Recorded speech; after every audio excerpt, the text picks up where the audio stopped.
Ready when you are.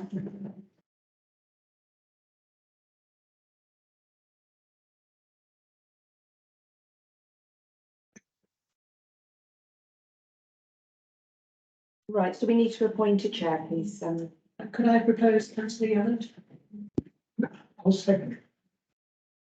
In favour? Thank you. Well, good morning, everybody, and welcome to the licensing subcommittee hearing for Tuesday, the 23rd of August. First of all, I understand there are some issues with the live feed, so this is being recorded and it will be uploaded and Facebook in due course, so the public will be able to see it as time goes on. So starting off just with a little bit of housekeeping, if I may. I've realised we have our registered speakers are in the other room. Again, because of the size of this room, we are not able to accommodate everybody at the same time, so you will be invited in due course to make your presentations. So just in case, we're not expecting a fire alarm, so if it does, or a fire drill, so if the alarm goes off, it'll be the real thing. So just to let you know that the exits are the way you came in through the main entrance, and also the toilets are just in there as you come through the main door. I would ask that everybody who's seated in this room, and when you come in to make the representations, that if you have any mobile devices on you, please could you switch them to mute, so we don't have telephones ringing partway through. That would be really helpful. Thank you very much indeed. We have a microphone in the centre of the room which should be picking up everything that everybody says. Okay, so I think that's that main part done. I'm now going to ask everybody to introduce themselves. I'm Julie Elland and I'm chairing the meeting. Our two members of the subcommittee are, if you'd like to introduce yourselves. Perhaps the Devon will decide to the first.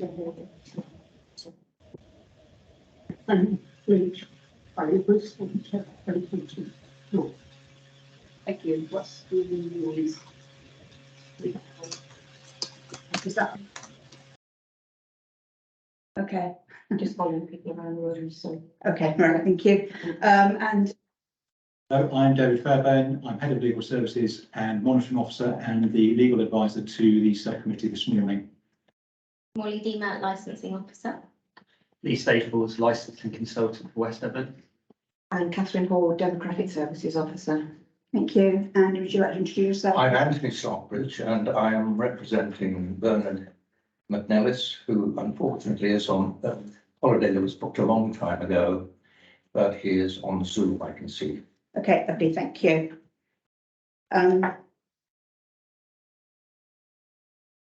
So what I'm going to do now is to just talk everybody through the process. And hopefully you will have all had this anyway, but just to make sure that everybody is clear. We do have a process that we follow, which will be that the licensing officer will make his presentation. The applicant's agent, Mr. Stockbridge, will then be able to speak on behalf of the applicant. Then I shall be inviting registered speakers. So their first one will be the person who's registered to speak as a supporter to join us to make their presentation. And then after that, the registered speakers that are the objectors will be invited in one at a time. No particular order, it's just the list I've been given. Members of the subcommittee will have the opportunity then to question each person as they come in for clarity and to make sure we fully understand.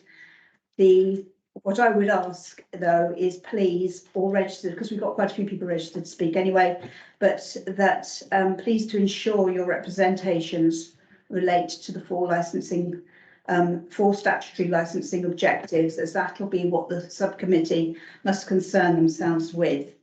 We've already read all the written information which has been provided by all parties and by members of the public, and all relevant representations will be considered, and we will also have regard to the council's licensing policy. I would also ask that please do not repeat points that have already been made by others, but please feel free to advise the subcommittee if you agree with the representations made by another speaker. Each speaker does have 10 minutes in which to make their case. Once we've then heard everything, and the applicant or the agent will be invited to give a closing statement if he so wishes. And then once all parties have been heard, then the hearing will adjourn and we will retire to make our decision. This will be done in private, and the only officer who will be with us is the solicitor, who is available to us to answer any questions on matters of law. I would ask that it would be helpful to the subcommittee if all those who are registered to speak could remain available for, say, about 40 minutes, just in case we have any further questions or need further clarification on any matter. Once we've made our decision, then I shall reconvene the meeting and announce the decision with reasons, but all parties will be advised of the subcommittee's decision in writing within 5 days anyway. So if you do need to leave, it doesn't mean that you won't be informed. Okay, so I hope that all makes sense to everybody, and we will make a start. So item one, we've done that, going to the chairman, and if item 2 is the division of agenda, which won't be necessary to do on this particular application. Item 3 is declarations of interest. So in accordance with the Code of Conduct, members are invited to declare any disclosable pecuniary interests, other registrable interests and non-registrable interests, including the nature and extent of such interests they may have in any items to be considered at this meeting. So I shall ask each member, do you have an interest to declare? Councillor Leach, any interest to declare? No, Councillor Moyes? no. No, and I don't have any interest to declare either.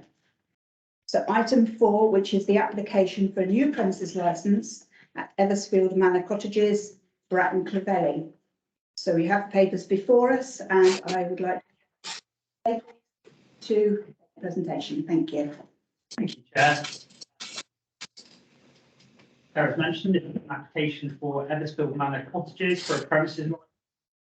The application seeks approval for the supply of alcohol consumption on and off the premises, the provision of late night refreshment, and performance of live music. We're required to receive the application from Mr. Bernard McNellis and Lee Zhu for a new premises licence on the 6th of June 2022.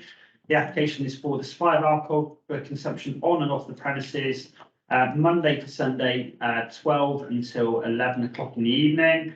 The provision of late night refreshment on and off the premises, Monday to Sunday, 2300 hours to 1 AM, and the performance of live music Monday to Sunday, 12 until 2300 hours. A copy of the application and plan is attached to Appendix A. In addition to the licence of activities listed above, the applicants have also indicated a number of non-standard timings applicable to their application. Specifically here, we would be looking at late night refreshment on a maximum of 25 occasions per year between 11 and 1. Supply of alcohol on and off the premises on a maximum of 25 occasions during the year from 2300 hours until 2 AM. And live music, again, on a maximum of 25 occasions during the year, and that is from 2300 hours until 1 AM. During the consultation period, we had 22 relevant representations received from local residents in objection to the application, as well as 17 relevant representations in support of the application. Copies of the representations received are attached to Appendix C. The issues raised by those objecting to the application make reference to all 4 licensing objectives, but there is a particular concern in relation to prevention of public nuisance and also public safety.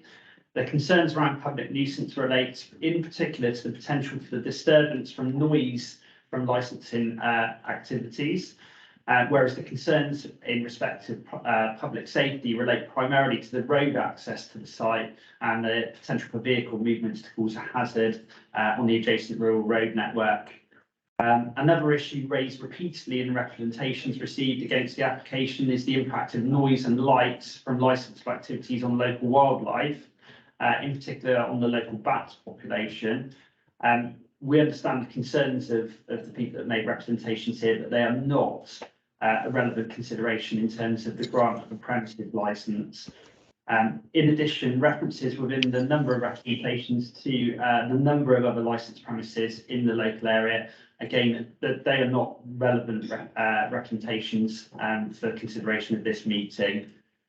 The comments included in the representations of support for the application include that the premises is an asset to the local area which brings revenue and jobs to the area, and that issuing a premises licence would allow the owners to exert control over the availability of alcohol and any associated disturbance. In addition, numerous respondents in support of the application comment that no complaints were received about events held prior to this application. By that, they're inferring complaints to the local authority. We haven't had a representation from Environmental Health here, and they've confirmed they've not got any complaints on file prior to the application being made.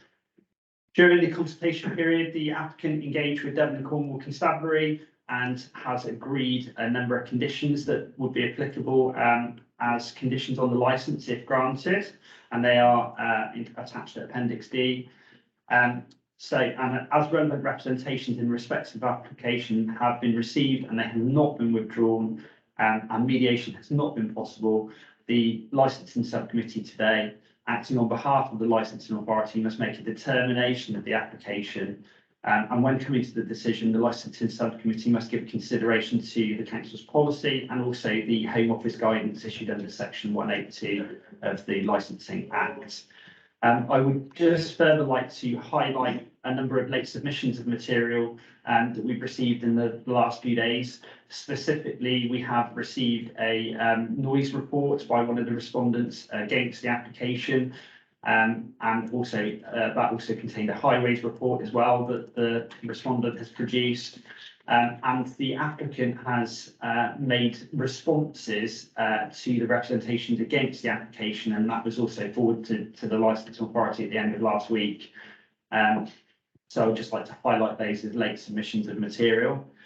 In addition, I'd just like to highlight the plan that was attached with the application process, the plan provided by the applicant for the licensable area. And I believe that Mr. Devon would like to possibly make a comment in relation to the plan. Jim? Yeah. Yeah, Jim, when Mr. Stockbridge has made his representations, then I, with your permission, will ask him a number of questions about the plan, just to elaborate on the detail and ensure that you've got all the information that you need. But I'll do that as part of the questions after Mr. Stockbridge's presentation. Okay, thank you. And if I could just return to page 1 of the report, I'd just like to outline the recommendations here for the application today. The recommendations are that the subcommittee considers the application for a new premises licence and decides whether to, 1, to grant the application in full on the terms and conditions contained in the operating schedule, along with the relevant mandatory conditions. 2, to grant the application modified to such an extent to consider it appropriate to satisfy any relevant representations so as to adequately promote the licensing objectives, or 3, to refuse the application in its entirety. I'm happy to take any questions that members feel are appropriate. Thank you. Thank you. I've just got one to start with before I forget, if I may. Public safety, is that simply within the licensable area, or because I know there's been a lot of concerns raised about the access and the entrance, which is on the highway, and obviously wouldn't be licensed.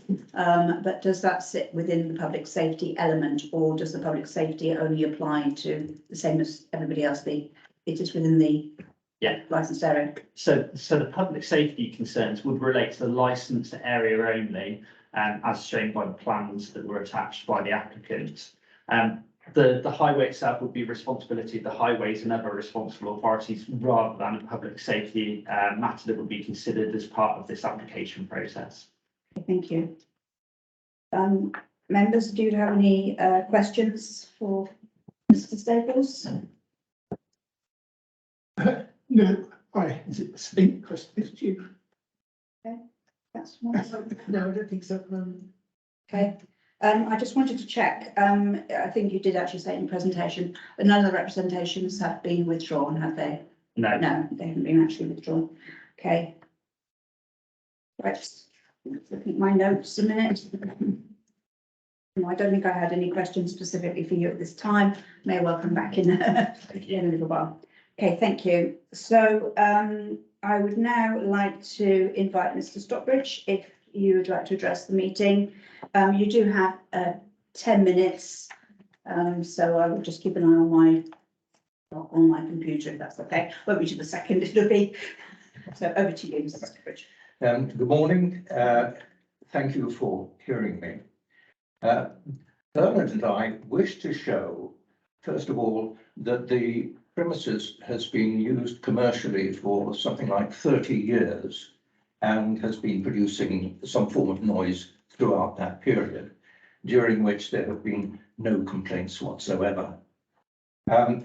The development as it is now, Eversfield Cottages, provide high-end, self-contained accommodation to clients from all over the world. So as such, it is very much a tourism asset. Pre-booked, bespoke Chinese banquets are also available, but these are only pre-booked. There is no way that members of the public are allowed to wander into the site and partake of the facilities or any licensed activities. But it provides revenue to local businesses and also much needed employment in the area. So first of all, this is in 1990, the owner, Bruce, Mark and David, built a tennis court and ran a private tennis club there, which generated noise. In 1996, James Hewitt set up an equestrian centre and also excavated a lake which he stocked with fish for his guests to use. In 2000, Mark Bury started the conversion of the outbuildings to cottages and also established a pheasant farm and ran shoots. He started holiday lets there and also at other properties on his estate, for instance, Eversfield Lodge, for which he did obtain a liquor license. Now, the applicants took over the manor in 2013. Mark Bury had already established a running holiday let for the previous few years, and so they took over the existing bookings. At that stage, capacity was for 8 people, but the planning permissions he had was for more. So over a considerable period, Bernard actually completed the conversions to where they are now. The lets were full every summer, and sometimes perhaps with what might be considered noisy, but not disturbing guests. In 2018, they completed the cottage conversions to establish a capacity for up to 18 guests. And this is the situation now, and there are no plans to extend beyond that number. Now, there has been noise throughout that period, but at no time has there ever been any complaint until the application was put in. From that point, there has been a plethora of complaints and activity, and there is an orchestrated campaign against the license. Now, we accept that there is a genuine concern about the potential noise nuisance, and we wish to address the matter fully. First of all, the manor has been accepting paying guests for 20 years, and during their tenure, the applicants have never received complaints about noise. The matter only came to their notice when a group of villagers made representations to a parish council meeting to object to the application. Now, on learning about that issue, the applicant, Bernard McNellis, invited the principal objectors to meet at the manor to discuss the problems and explore a solution. This offer was rejected. There was no reply to it whatsoever. They asked for an extraordinary parish council meeting, and Li Zhu attended that.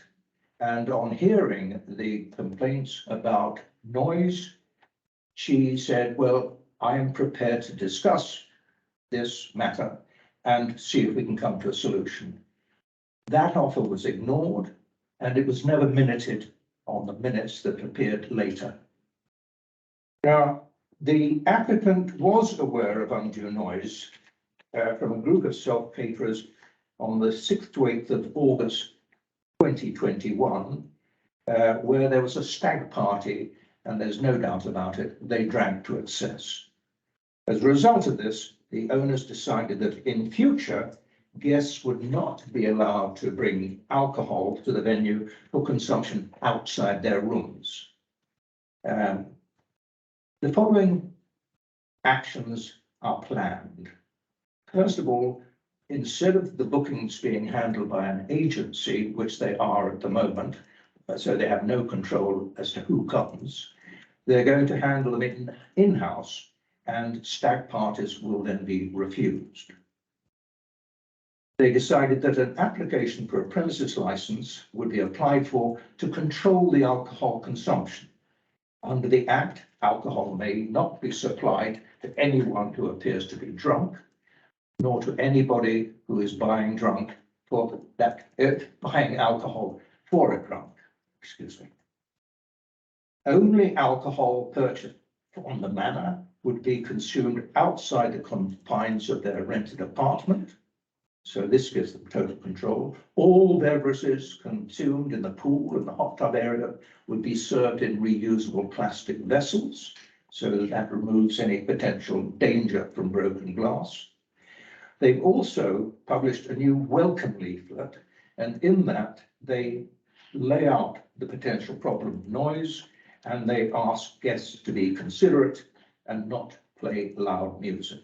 That is Appendix 4 from the documents that I supplied. Now, it must also be noted that the manor is a family house. The owners have 2 young teenage children, and they frequently have friends staying over, and weather permitting, they will use the pool and the other facilities and enjoy themselves as children do. As they get older, no doubt they'll be using the tennis court, which will again produce noise and laughter and the pong-pong of the tennis balls. But this is what the guests do. So I ask you, where does the difference lie? The license would not permit the sale of alcohol to anyone other than paying clientele and the guests, or for pre-booked meals. Now, the conclusion I've come to is that having a premises license would not only give the applicant means by which to control the consumption of alcohol, but also impose a legal responsibility on him to do so, being the person in charge. It also provides measures by which neighbours can deal with the nuisance issue, including the use of enforcement powers of the Environmental Health Department, where noise nuisance is concerned, leading to possible review of the licence and then the potential revocation. This gives a lot of power to the neighbours. The manor has been accepting guests for many years and will continue to do so, whatever the outcome. So the grant of the licence isn't going to change the issue in any way at all. However, if the licence is granted, we believe that the best solution for all concerned is that, in addition to what they've already planted, is to ensure that all music after 11 p.m. is held in solid buildings, not marquees, which somebody suggested, or in the open, but in solid buildings with the windows closed.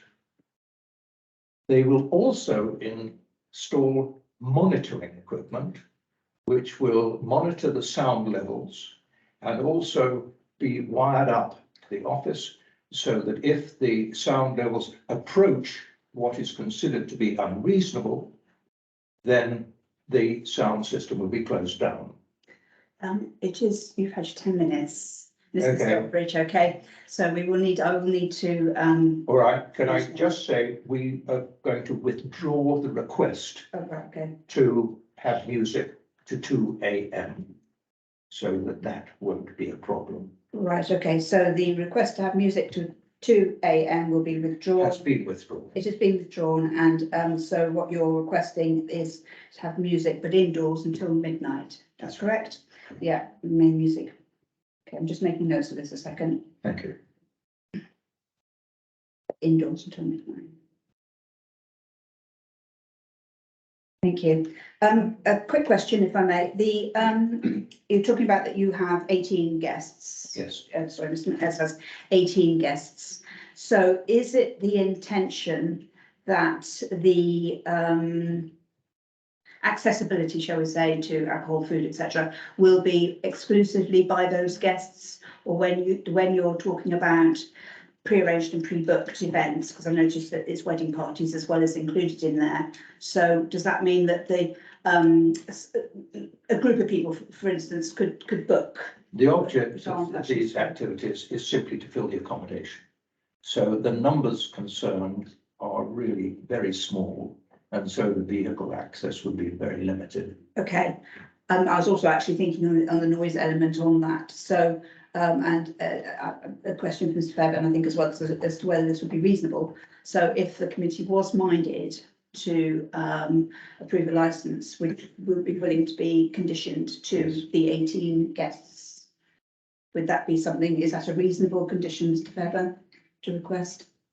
I think I'd like to advise you outside or later, once Yeah. I've heard all the evidence. Okay, right, fine.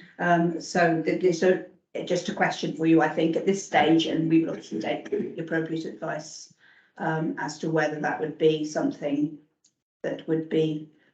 The guests are frequently families who Yeah. come to the area, and they come to the area perhaps because they have other members of the family in the area.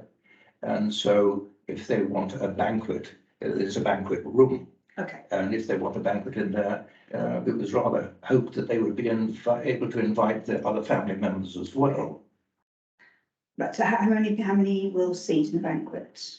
About 30. So right, okay. Thank you. Members, do you have any questions? Yeah, Councillors?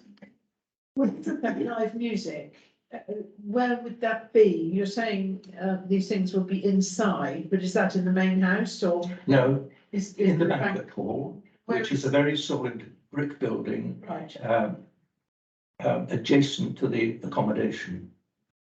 okay. And where The is, walls are about 18 inches thick. and where is Eversfield Lodge? Is that close by or?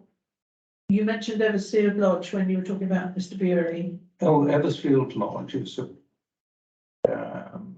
I should think about 3/4 of a mile away. Thanks. Yes, Any more councillor noise for a minute? No, okay, councillor Rich. on the banquets, said that it will hold 30 guests for the banquets. Yes. When do the actual banquets and additional events start? No, the guests are able to book a banquet during their stay. But also, when there aren't guests, Li Zhu, who is a very accomplished Oriental chef, would like to put on Chinese banquets and Oriental banquets for people in the villages they want to. When did the actual banqueting hall, it's called that, when was it started to be used? Because it was holiday lets went from 8 people to 18. When did it jump to having the banquets? The letting season tends to be during the summer. Eversfield is a very expensive operation to run. And so during the winter, to supplement income, Lee was hoping to hold these banquets Okay. for as I say, a maximum of 30 people. But they haven't been going, those banquets haven't started. She has done. Yes, she has. People have to, When they did they have to actually bring their own start? alcohol. When did that actually start? How many years ago? I would have to ask that. It's a date I don't have to me. And essentially that the food element of it would be something that can continue anyway. It's not restricted by a license. I know the alcohol element is, but only the additional hours. So in terms of banquets, up to the normal Yes, so hours, that's absolutely. So Not it would carry on normally until 11 o'clock in the evening, and post 11 o'clock in the evening, that would be the requirement would kick in for a late night refreshment license. But prior to that, no, that would be something that the business can continue to offer in the manner of any other business. yeah. So they would be able to offer banquets up to 11 o'clock. And if this license wasn't given, on a tents license, if they wished to apply for a tents license. No, that's correct? That's correct. Yes. Okay, first we need to clarify that. Does that answer your question? To answer your question, I actually attended a Chinese meal there, where there were quite a few guests 2 years ago. Thank you. Any more questions, councillor Leach? No. No, okay. I think perhaps we need to just have a little bit of a chat if we can about the plan, because the map you've got one of the maps we've got is showing the impact of noise, but the other one is I'm just on the right page a second. Page 37 and 39 on the agenda documents doesn't actually clarify what facilities there are. And actually, I'm going to invite Mr. Devon, if you perhaps like to ask questions on this particular point. Okay, thank you, Chairman. Good morning, Mr. Stockbridge. First of all applications have to be made in writing. Clearly, this is a written application, but the regulations also require the application to be submitted with a plan that complies with certain statutory prescribed requirements. And this is to ensure, obviously, that the committee or the decision maker has all the information that they need to be able to determine the licence. Now, what I'd like to do is if you've got I haven't brought copies of those plans. it's only the plan that accompanied the application. It's the red line plan. I don't know if we can get a copy for you. Oh, thank you very much. Yeah, I actually drew these plans, so I'm familiar with them. That's fantastic. Thank you. So, Mr. Bridge, what I am going to do is to give you the opportunity to explain, to go through each of the requirements, and then I'd like you to say in what way the plan complies with it, or what the intention is in terms of the application. Okay, so first requirement is that the plan must be clear and legible in all material aspects, but then it goes on to say that the plan shall show, this is the first requirement I'd like you to comment on, the extent of the boundary of the building, if relevant, and any external and internal walls of the building, and if different, the perimeter of the premises. So can you explain to the subcommittee how the plan satisfies that particular requirement? Yes. In fact, we submitted, because of the size of the complex, it was impossible to put everything on one sheet of A3 paper on a scale of 1 to 100. So what I did was break it down into 4 different building groups on a scale of 1 to 100, and these were all submitted. So the pool and the hot tub area was 1. The dining terrace was another. The main banquet room and patio was a third, and the fourth one was the dispense area. Yeah, I'm glad you mentioned those particular areas, because one of the requirements is that where there are multiple licensed activities applied for, the plan should show the areas that those activities are to take place in. And the application refers to the lounge, the spa lounge, the pool, and you've also referred to the banqueting room this morning. But could you indicate to the subcommittee where those are on this plan? The music areas is what I think you're asking about, isn't it? I'm trying to understand what the relationship is between all the hatched areas and what they are. Yes. So when you say that The red hatched areas are areas where alcohol supply and consumption will take place. Ah. The areas where the music would play, I thought, you can't see it on here, but there was an outline in, I think it was blue, and that was simply the banquet area. So where on this plan is the banquet area? You can see the word accommodation and the word gradient. Immediately to the right of gradient is a rectangle, and that is the banquet hall. Okay. So where is, I think, the spa lounge? The spa lounge is at the extreme left of your drawing.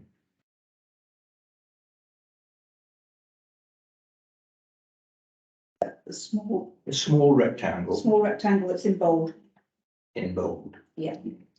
All of the bold are walls, structural load-bearing walls. And I think I know where it is, but where is the pool? The pool is in the hatched area to the right of the spa area. It is a rectangle with a semicircle at the right-hand end. And so that you've identified the banquet, the spa lounge. There are two other buildings or parts of buildings. It's not entirely clear, but there are two parts of the building, two buildings that are also hatched. Can you tell the committee what they are? Yes. The one in the same hatched block as the spa area, that is a dining room, kitchen, and dining terrace.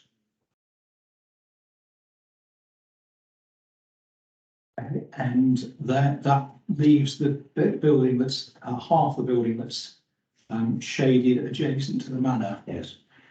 The left-hand side of that building are pubs and storage and things like that. The right-hand one is going to be a drinks dispense area and tasting area.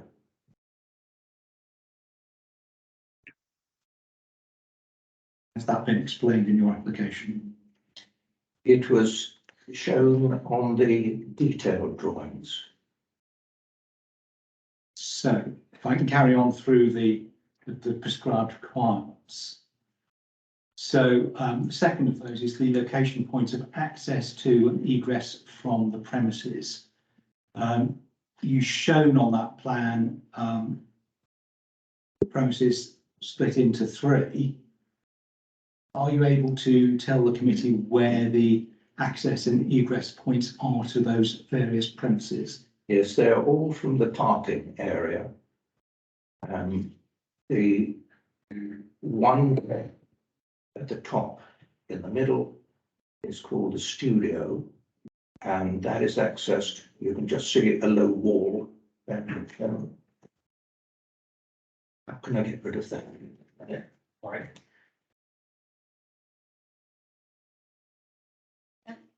Touching other people's. No, no. Thank you. Thank you.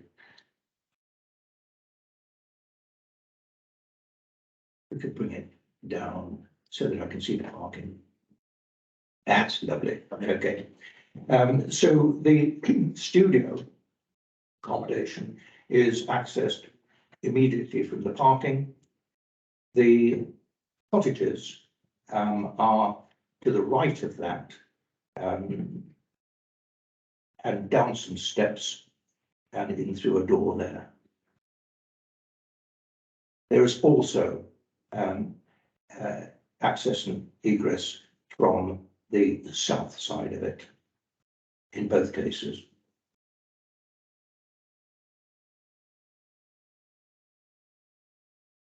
And where is the egress to, or the access and egress to the dispensing area that's something to the, I was going to say the north, but it's not, it's to the east of the manor. I think your plan is orientated. So the area that's the half shaded area. Again, all of these are shown very clearly on the detailed drawings. I wasn't aware that this had to be shown on here because they were all passed through the officer. And this was simply pulled together as an overall site one. Each of the individual detailed drawings shows the doors, windows, and all of the other details. Okay. The position of fire notices and smoke alarms and so on. So you're saying that is part of the application that is. And that was part of the application that we submitted. So as the plan that's in front of the committee, I'll continue going through the requirements and you can explain to the committee Yes. those. So if those access points and egress points are different from the escape routes from the premises, where are they on the plan or on the buildings? Or the access and egress the same, would be the same? No, there are fire exits. In the case of the banquet room, the fire exit, there are two of them, one on each floor, because the gradient makes the upper floor at ground level for the fire exit, if you understand what I mean. And the fire exit is to the top left-hand side of the banquet room. And the ground floor fire exit is on the left-hand lower side to the left, leading on to the drive. Thank you. The next requirement is in a case where the premises is to be used for more than one licensable activity, the area within the premises used for each activity. Yes. So I think you've suggested that certain parts of the premises you've indicated on this plan will be used for some things and not for others. Yes. Now, It is only the banquet room. could you just explain that for the committee too, please? All of the hatched area is where we would like to have the supply and consumption of alcoholic drinks. The banquet room is the only area where there would be amplified music.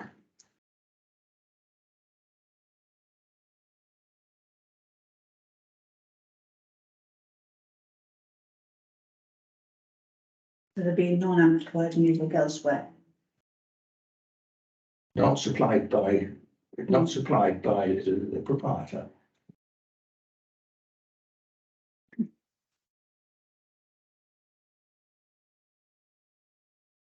I continue.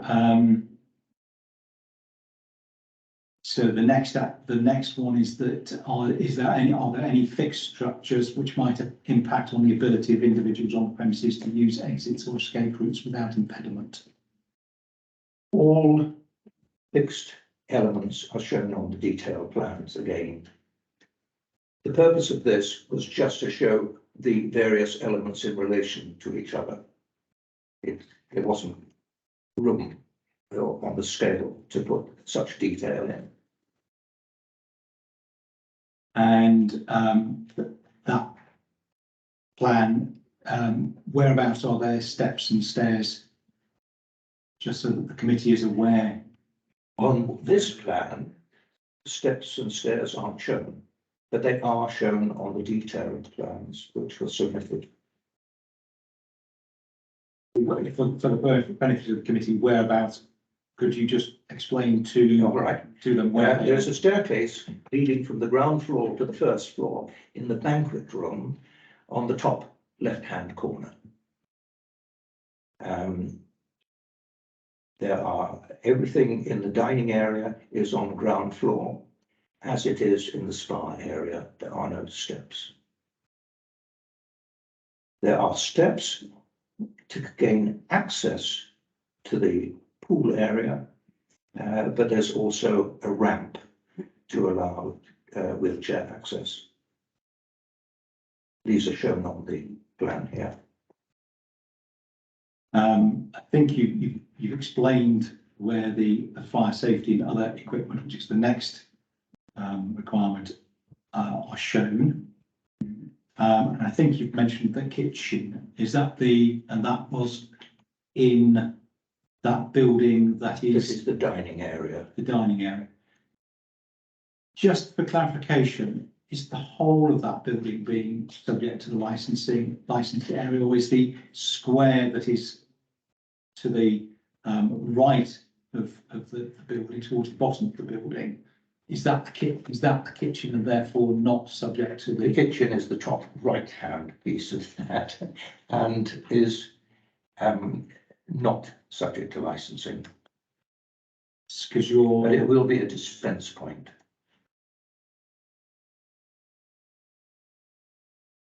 so are you looking at the licensed area being excluding that square that is on? Because at the moment, all you've got is a hatched area. There's no. My understanding is that dispense areas should be licensed as well. Yeah. And the kitchen will be a dispense area, so therefore it would be covered. So it includes the whole of that building. The whole of that building. Okay, so it appears to be only partial because of the way it's been hatched. The bottom right-hand corner within that square is in fact a private library. And that is excluded.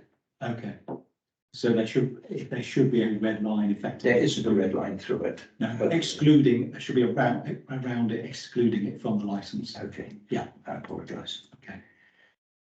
I'm sorry to take you through this, but I think it's important that the committee has all the information it has, and it's not entirely clear from the papers, I think, that are before the committee.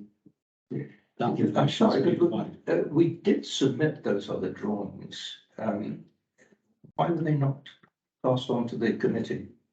They were very important. Just need to confirm, I think that you have received those drawings. Okay.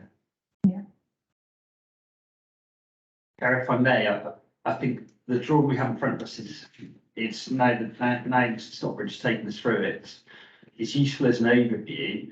I think what is required is a degree of additional annotations to that plan to identify which, if any, additional plans apply to the different areas. And then we would have a clear oversight in terms of the licensing act requirements for the purposes of the plan. So There are 4 drawings on a scale of 1 to 100 showing the fire equipment and fire exits, fixed elements and staircases, entrance and egress. think what we just need to be clear as a subcommittee, if that information has been provided and it does meet the requirements. And I think that's what I'm seeking confirmation from you, if that is the case. Appendix B in the folder.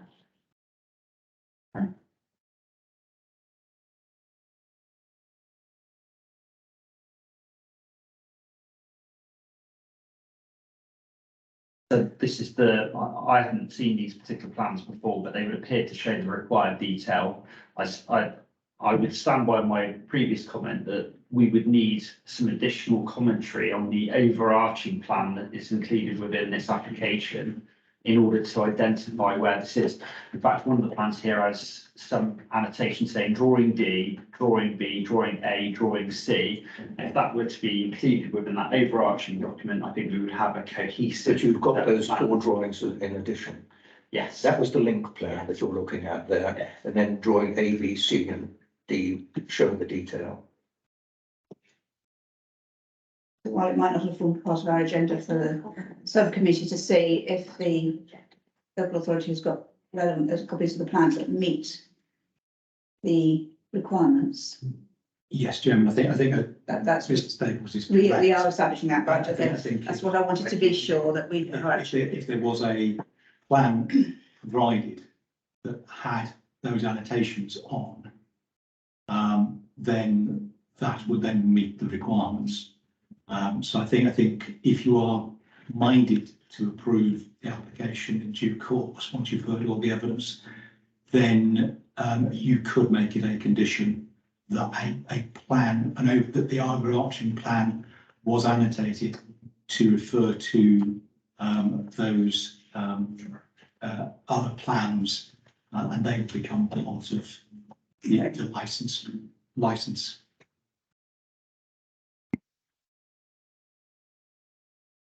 Thank you, Mr. Stockbridge. I'm sorry to have to take you through that, but I think we've got there in the end. Thank you. Thank you very much. Any other members have any questions, Mr. Stockbridge? No? Okay, then thank you very much, Mr. Stockbridge. Of course, you are welcome to remain in the room because the applicant is interested in justice. You can remain here, and other people will come and go, and we will put them over there. So I'm not quite sure how we are going about inviting people in. So are you going to? Yeah, invite. We would next have the supporter, which I believe is Val Warbank.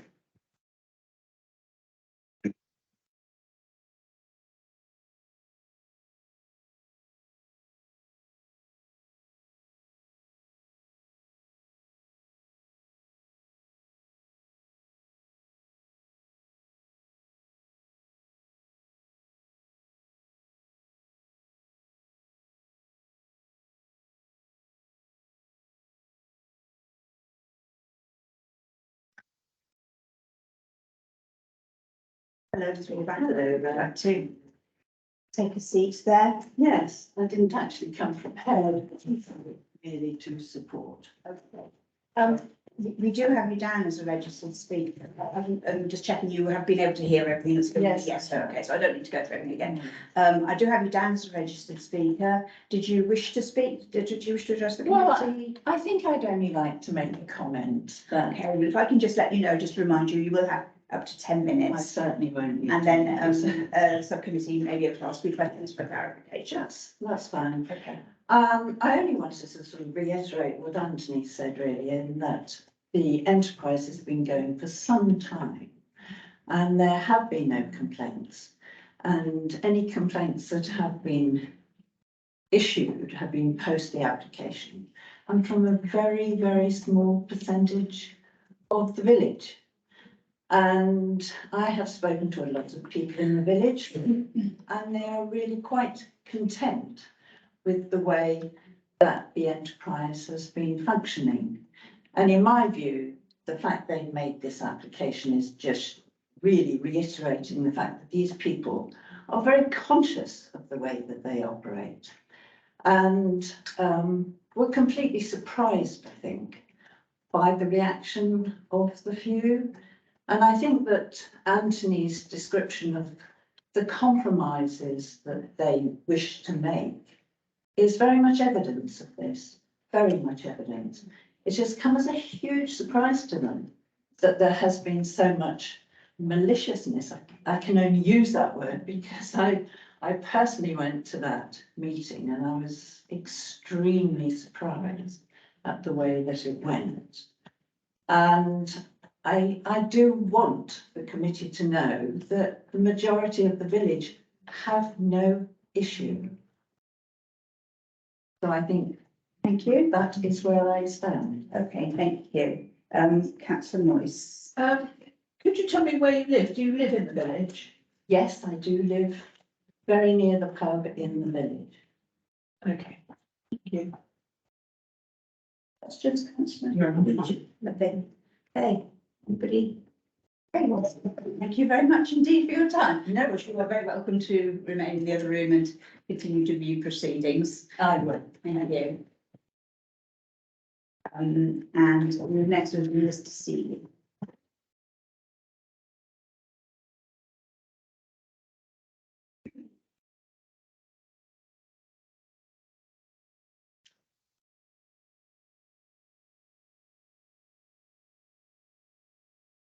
Thank you. Mr. Seeley, good morning to you. Please grab yourself a seat. Thank you. And I think you've probably been able to hear everything Yes, going I'm on. back, thank you So I won't repeat everything. We'll be here forever. You do have 10 minutes in which to make your presentation, and then subcommittee members can. Thank you very much. It's not so much an informal presentation, it's more of a statement on my feelings and understandings of the licence. As you already know, my name is Ian Seeley, and I reside or have resided for the past 14 years in the village of Brantford. Our house is approximately 500 metres in a straight line on the opposite side of the valley from Eversfield. We probably sit 10 metres higher in elevation. Obviously, we know the reason for being here is to discuss the premise licence at Eversfield Manor Cottages. The application was submitted without the applicants making, as far as I'm aware, any attempt to contact the 9 or so residences nearest them, and had not, so far as I'm aware, engaged in any way with us. I had no personal contact with the applicants or heard from them. I have to admit, I found that personally quite sad. As one of the applicants is the chairperson of Bratton Parish Council, the body charged with looking after the well-being of the village and its environment. I had 2 objections. The first one I understand is no longer valid, as it was to do with road safety and the trouble in the village and the lanes. I'll move to the second one, which was with regard to the public nuisance and the noise. I worked most of my life as an audio-visual engineer, working on large outdoor and indoor events. And I'm very aware how far the quietest noise can travel and still be a nuisance. We've heard that the noise will be retained indoors, but we have no full understanding of how the premises will develop once they have a licence. We have assurances that it will be kept to 30 guests, but we have no real assurance or limit that that could not increase. And the big concern is the fact of weddings being held at the premises. They have large outdoor spaces which will easily accommodate marquees for weddings and such like. They have also mentioned conferences as well. From our premises, we can quite easily hear any noise at Eversfield. And in the nice weather recently, although it was not a nuisance, you could hear the voices of people chatting and laughing around the pool. So amplified noise would reach us at quite a high level. Bratton is a quiet, secluded village with spectacular views of our lovely Dartmoor which people love to enjoy outside in the gardens. We feel that that would be ruined by excess noise. If that was to happen, we're not saying it will, but the concern is that it could. Most of my other comments, I'm afraid, have been kicked out into touch by previous comments which concern wildlife, lighting, etc. And that would really conclude my comments, and I'd like to thank the time for being able to present them to you.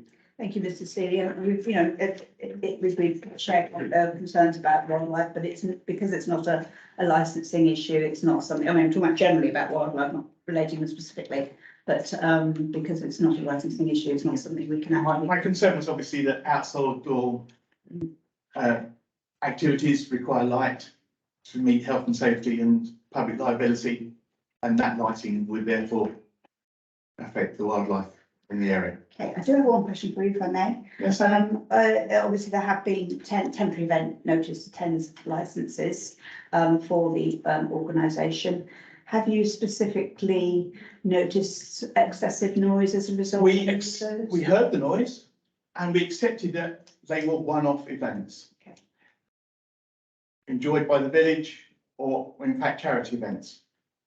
And which we heard the noise, and this was during the day, not into the night too much, early evening perhaps, but not on a regular basis. There have been one, possibly two events in our 14 years of residency. Thank you. Any questions from councillor? You've actually answered it, I think. So you've been there 14 years. Yes. Have you found the noise levels going up at all? No, we have not been aware of it. As I say, any noise that takes place at the manor, you can hear people, you can literally hear people talking because of the way that the valley acts, and it's just bounced straight across into the village. It's a natural bowl, and the village sits directly opposite the manor. So any noise generated, especially at the higher level, most of the functions that have taken place previously have been lower in the valley, so have not always caused so much noise. Because everything here is up at the same height as the village, the noise comes straight across the valley. Would you say that your main concern would be the late night? Yes. Hours? Yes, especially as we're talking into the summer months. Hopefully, well, we seem to, with global warming, we're going to get more hot days. So, sleeping with windows open, the noise, our house faces that way, the windows are open facing that way. And that is our concern. Thank you. Thank you. That's noise. Questions? No. Okay, in that case, thank you very much indeed. Thank you for your time, time. Mr. Celia. And we'll be happy. Just ask the applicant. I think what we will do is when we've heard the objectors, we will then go back if you wish to ask the applicant any more questions. Okay, thank you. Thank you. Mr. Kennett next. Just make a note of any questions and then. Yes. Solve problems going on.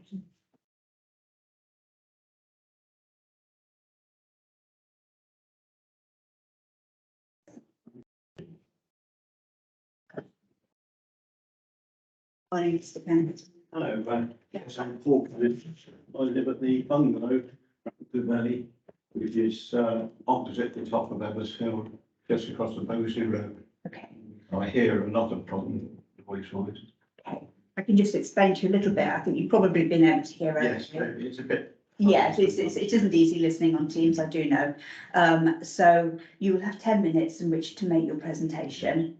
You don't have to use the whole time, but I won't be able to let you go over, unfortunately. Yeah. And the subcommittee then, if we wish to ask you any questions, just for clarification. Okay, so when you're ready, Yeah. make a start. In fact, I've actually got it from Stockbridge. After what he said. Mr. Stockbridge is. Well, Mr. Stockbridge has said, if you'd just like to make your presentation first, that would be, Okay, yeah. if you would, please.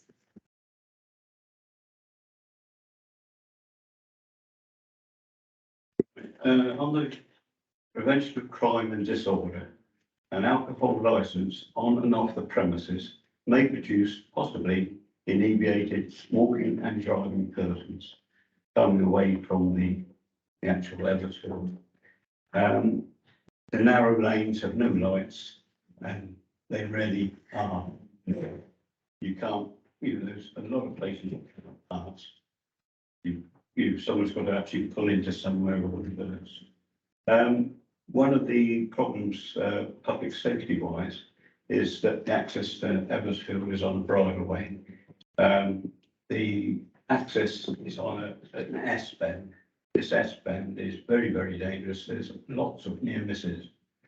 And there is debris in my hedge at the top, which is the start of the S bend from that direction.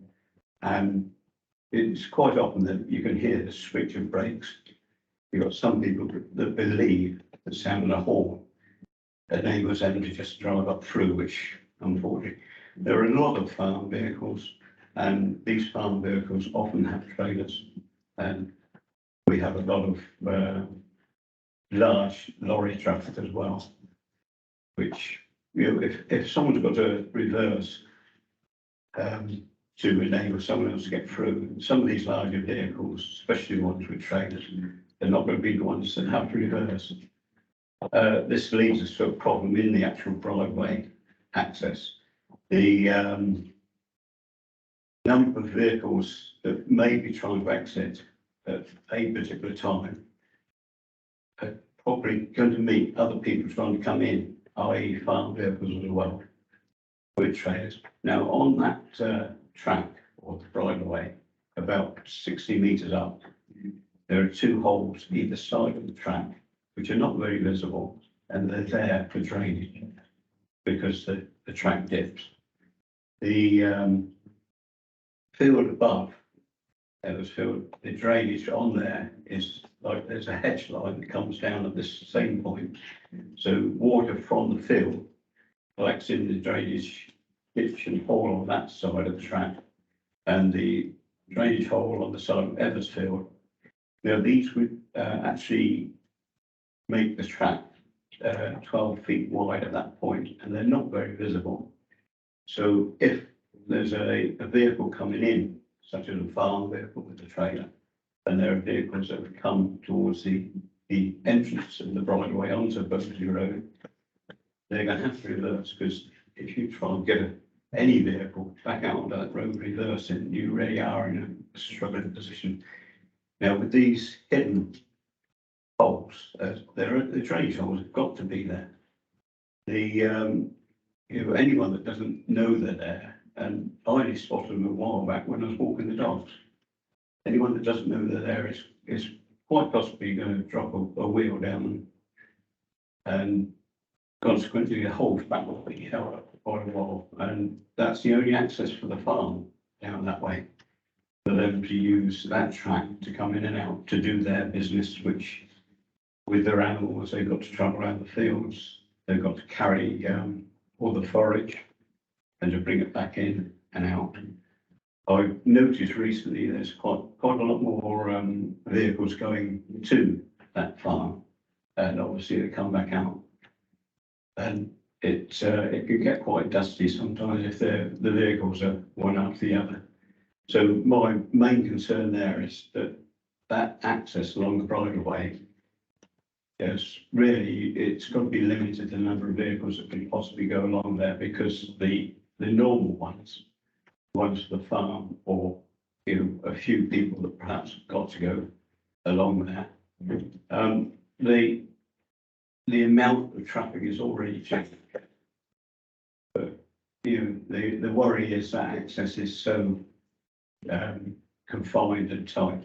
My exit from my bungalow is on the bend just above the access to that bridleway, and I have trouble getting out of there sometimes with vehicles coming up or down the road. So there are two accesses and egresses on that S-bend that you really do cause a problem. About the noise levels, we've had a problem with noise through last summer. Now, as previous people have said, we've put up with it for perhaps this is just one group of party goers or whatever. And hopefully, if all the noise stuff is going to be carried out indoors, we aren't going to get it. But it noticed this weekend, now unfortunately, the Mr. McNellis is away, but the guests he had a children's party over there. And the screams, the shouts and whatever, kids are going to play, they're going to enjoy themselves and so on, and they're going to make a noise. But I actually had, I've got a sheep and several goats, and the sheep is quite a heavy animal. It's probably about 160 kilograms, and he can get quite skittish when there's noises. And even the dogs and cats were outside. As soon as the shouts were going on, like live to say what has happened here, have I got to run? And that sheep, if that sheep had hit me on the legs, it probably would have broken my legs. And it happens out in real places quite a lot. People do get injured by their own animals, which they're trying to work with. So I went across on that day, and I asked the people just quite nicely, I'm trying to work just the other side of that hedge there with some animals, and the noise levels are just a little bit high. Can you try and sort of calm it down a little bit? I understand that your children want to play and so on. They understood this. Where you work in that corner there, and some of them sound sick kids to play somewhere else, but later on the noise levels got even higher. But luckily I finished what I was doing. I could actually hear later on when walking the dogs with my wife, 200 yards up the hill on the flat level above Eversfield. So Eversfield wasn't actually in view. I could still hear the shouts of the kids that were enjoying themselves, which they're going to enjoy themselves. It's just a bit too close to our residential areas. Actually, because I'm going on a bit, can I ask Mr. Stockbridge this one question more? We will take questions when, if you'd like to just finish your presentation. Well, that's Okay, it, times. basically. Okay, we just take any questions for you first from the Oh, yes, please, committee. yeah. I do have one. You're talking about obviously noise of children, and I hope I know the answer to this from being a responsible parent. Were those noises that you were hearing, were they before 11 o'clock at night, or were Oh, they? yes, yeah. This is during the daytime. This is during the daytime. I believe they were having a barbecue and so on. And it was guests from outside of there were guests staying at Eversfield, but they did have some people come. Obviously, they have relatives and whatever with kids that were all coming to the party. Okay, thank you. Yeah, the licensing element wouldn't Yeah, make any yeah. difference to that one because No. that's just within ordinary times. Anybody else got any? Yeah. Councillors? The road from the Brideway up, I think, goes to the school. So It that goes to would- Bosley School, yes, Yeah. that's quite a long way away, and it is all single track the whole way. Okay. Now, do you hear the noise from people drinking outside?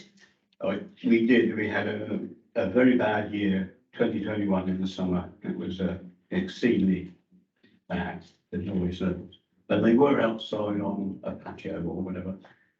And I actually went across at one point towards the end of the summer. And the particular families that were there had partied every night of their 7 days.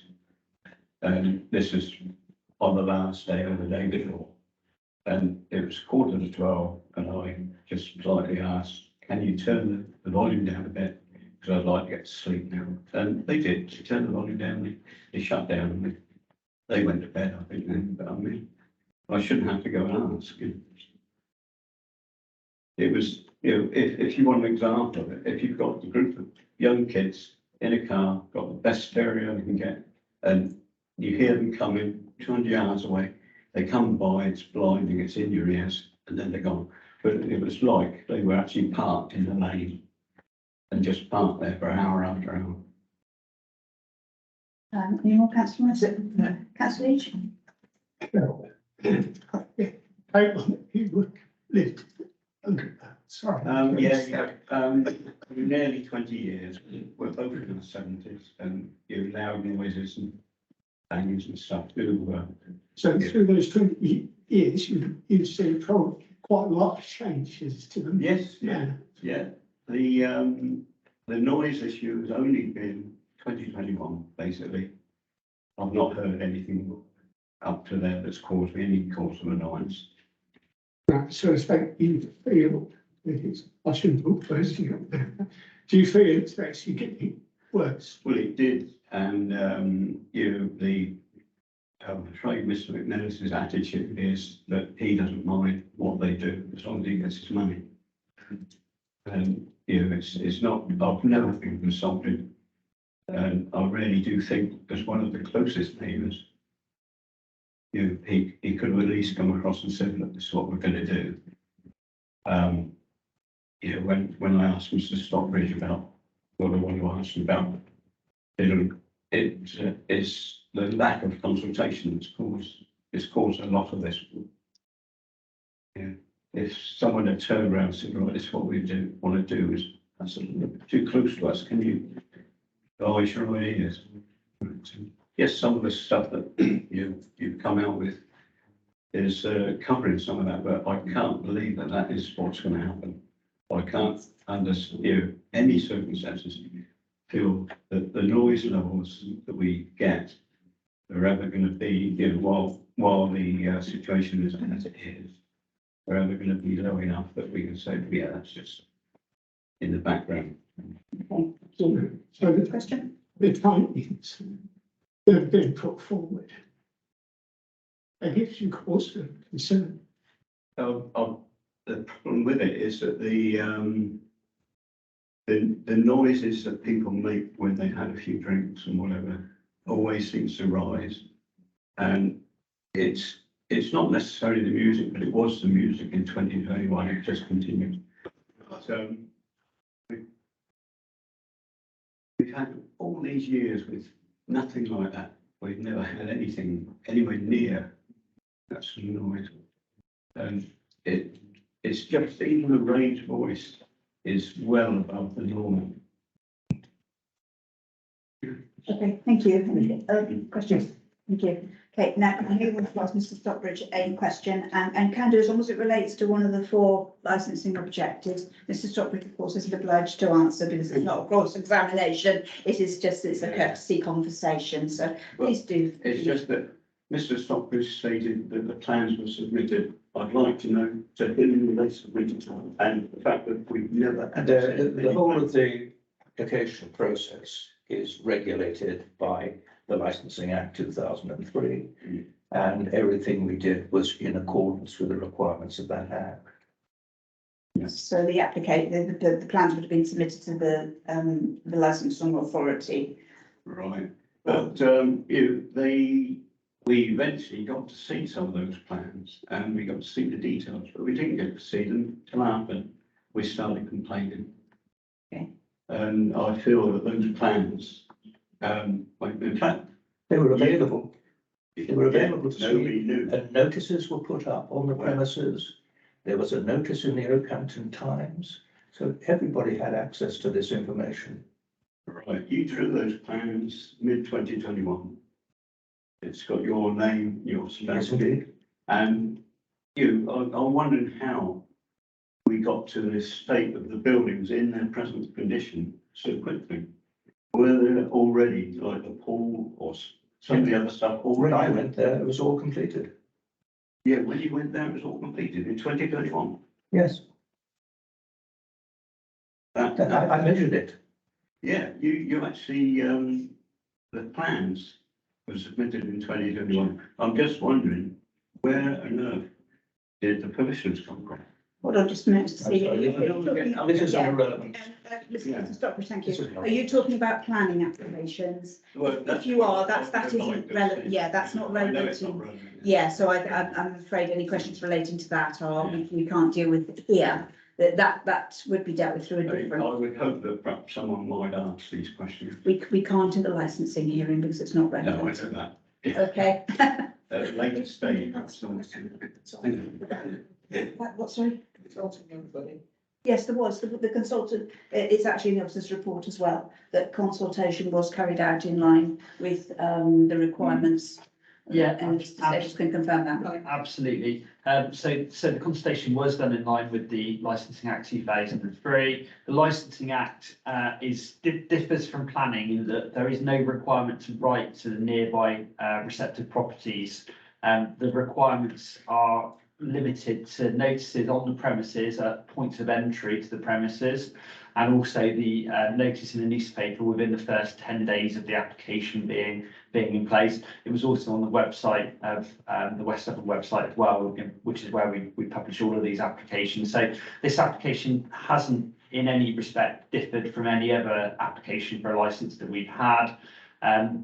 It follows the regulations in that respect, but I understand the frustrations of the people that made representations around that, in that they weren't giving a specific letter in the manner that you were planning, but we're not required to or permitted to under the regulations. Yes, when we are confined by the regulations. Yeah, We can't set our own plans. Okay, so thank you very much indeed for your time, Mr. Steve. Thank you.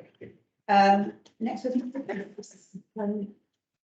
Manchester Brain Board is asking if you can go next for time restrictions on this. It's up to you, Joe. I mean, I don't have a problem anyway. It's, I mean, I just got a random list. There wasn't an alphabetical order or anything, so he's very good. Would like to go next. That's fine.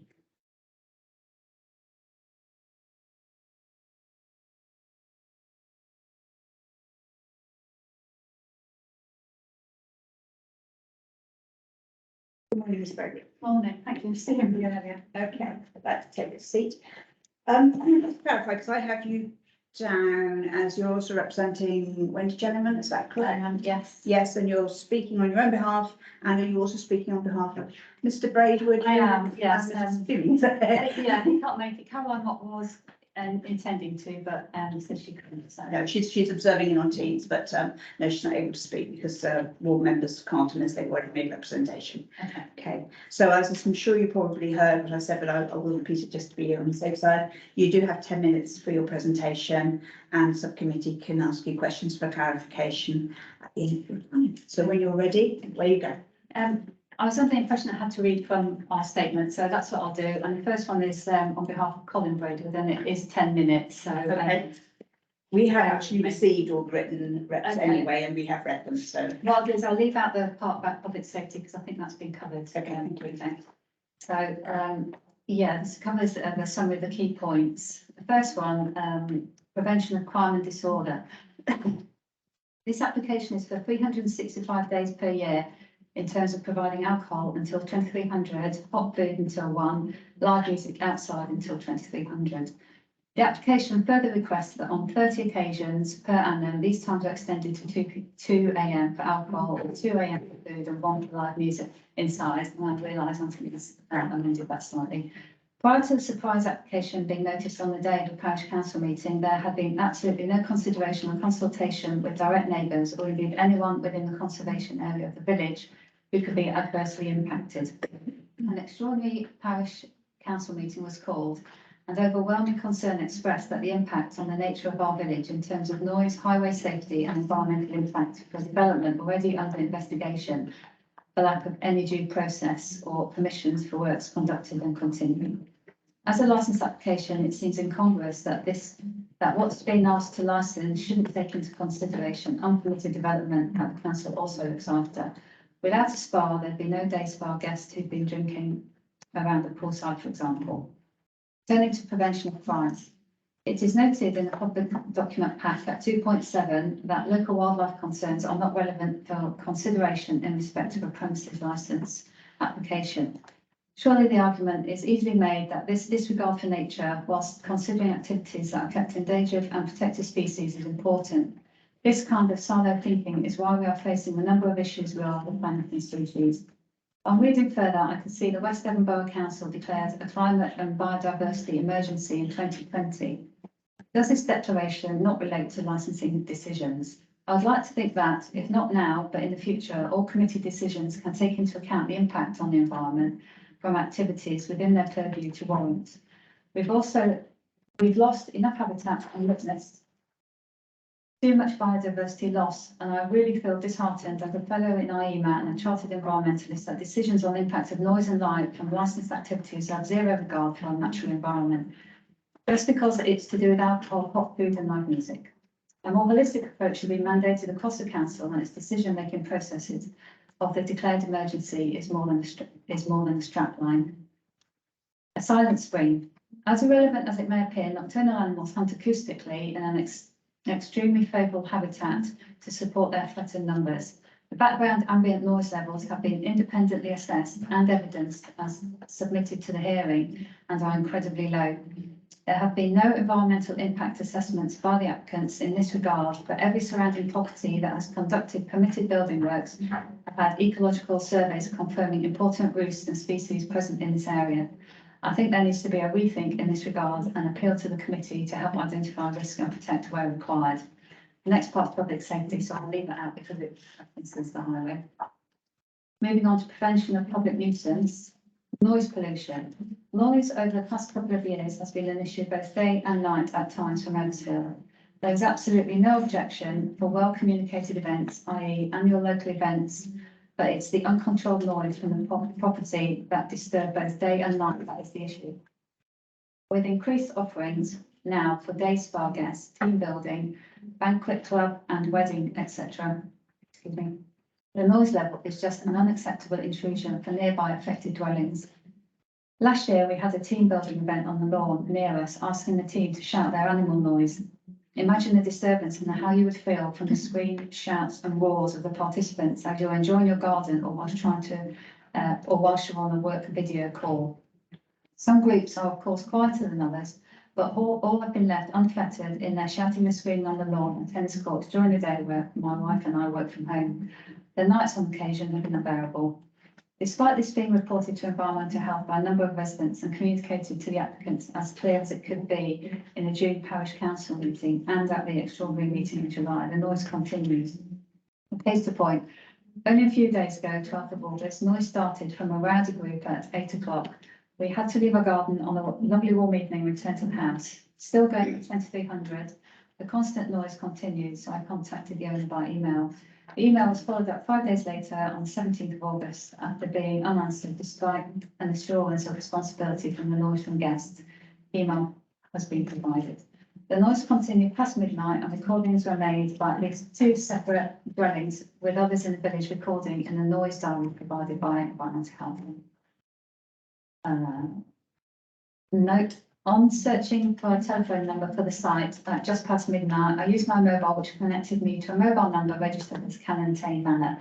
It rang and eventually connected to an answer phone. It appears the applicant has a strong relationship to the property, which I will refer to briefly below, insofar as the noise restrictions placed on that property and its development, which seems further along than Eversfield.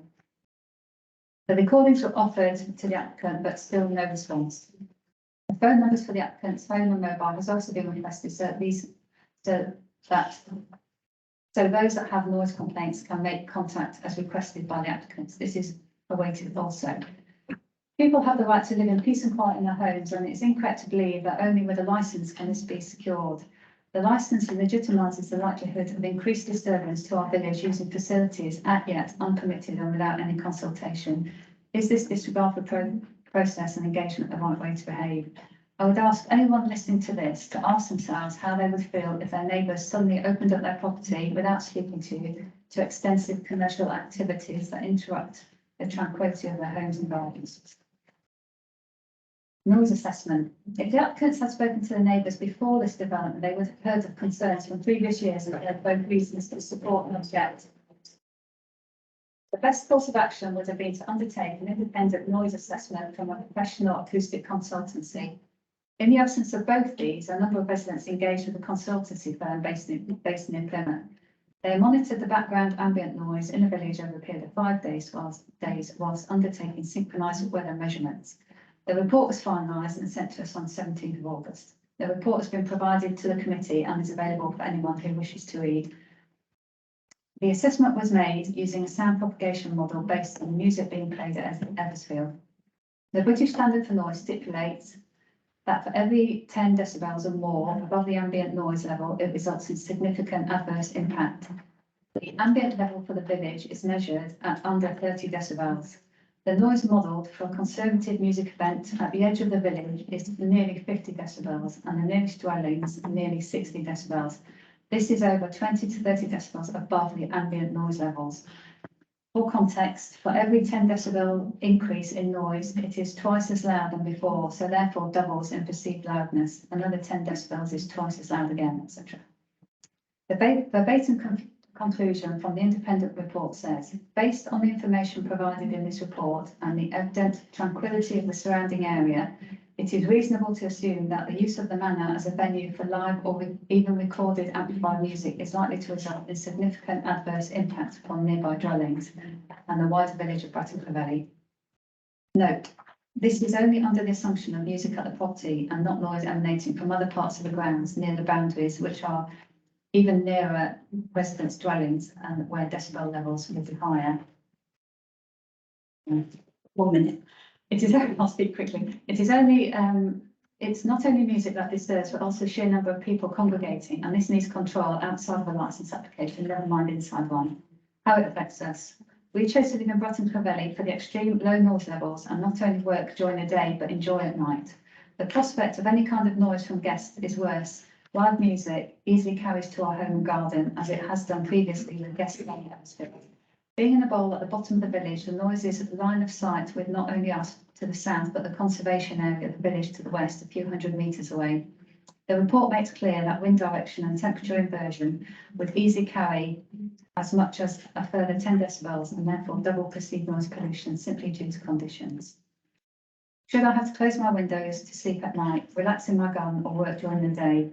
Well, this is precisely what we've had to do. It has caused anxiety, tiredness and stress and is totally unacceptable, irresponsible and dismissive.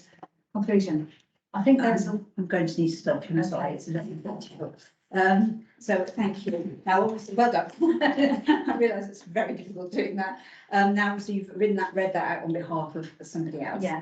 So, and I know you are also going to be speaking on behalf of this gentleman, and then you're going to be making your own representation. So I think what we will do is, if I'll let you then go with Mr. Jellyman's and then for yourself, because obviously we can't ask you questions on somebody else's because you can't speak for them.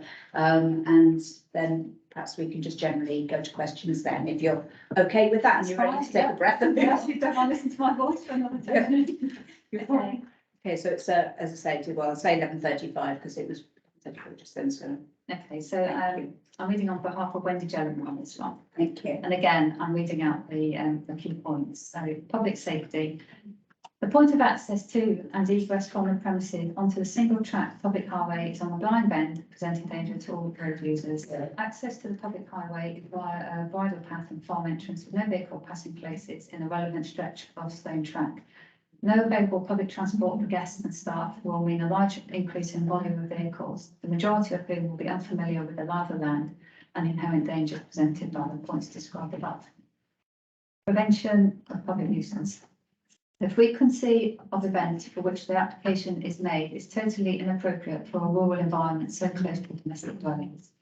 The impact of noise from music played for the entertainment of guests at any time, let alone until the early hours, constitutes a significant and intrusive increase in the ambient level in an area extending well beyond the confines of the premises, thus affecting nearby homes and those in the village conservation area.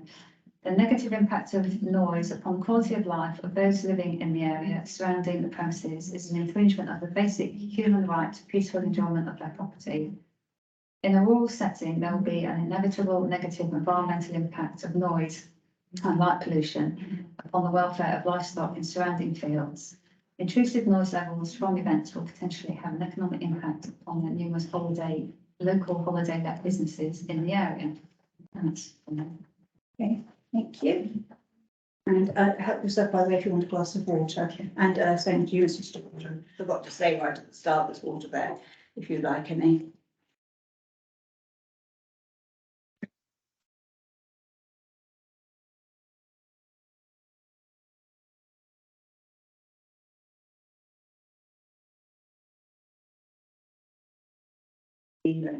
Okay, this is my summary.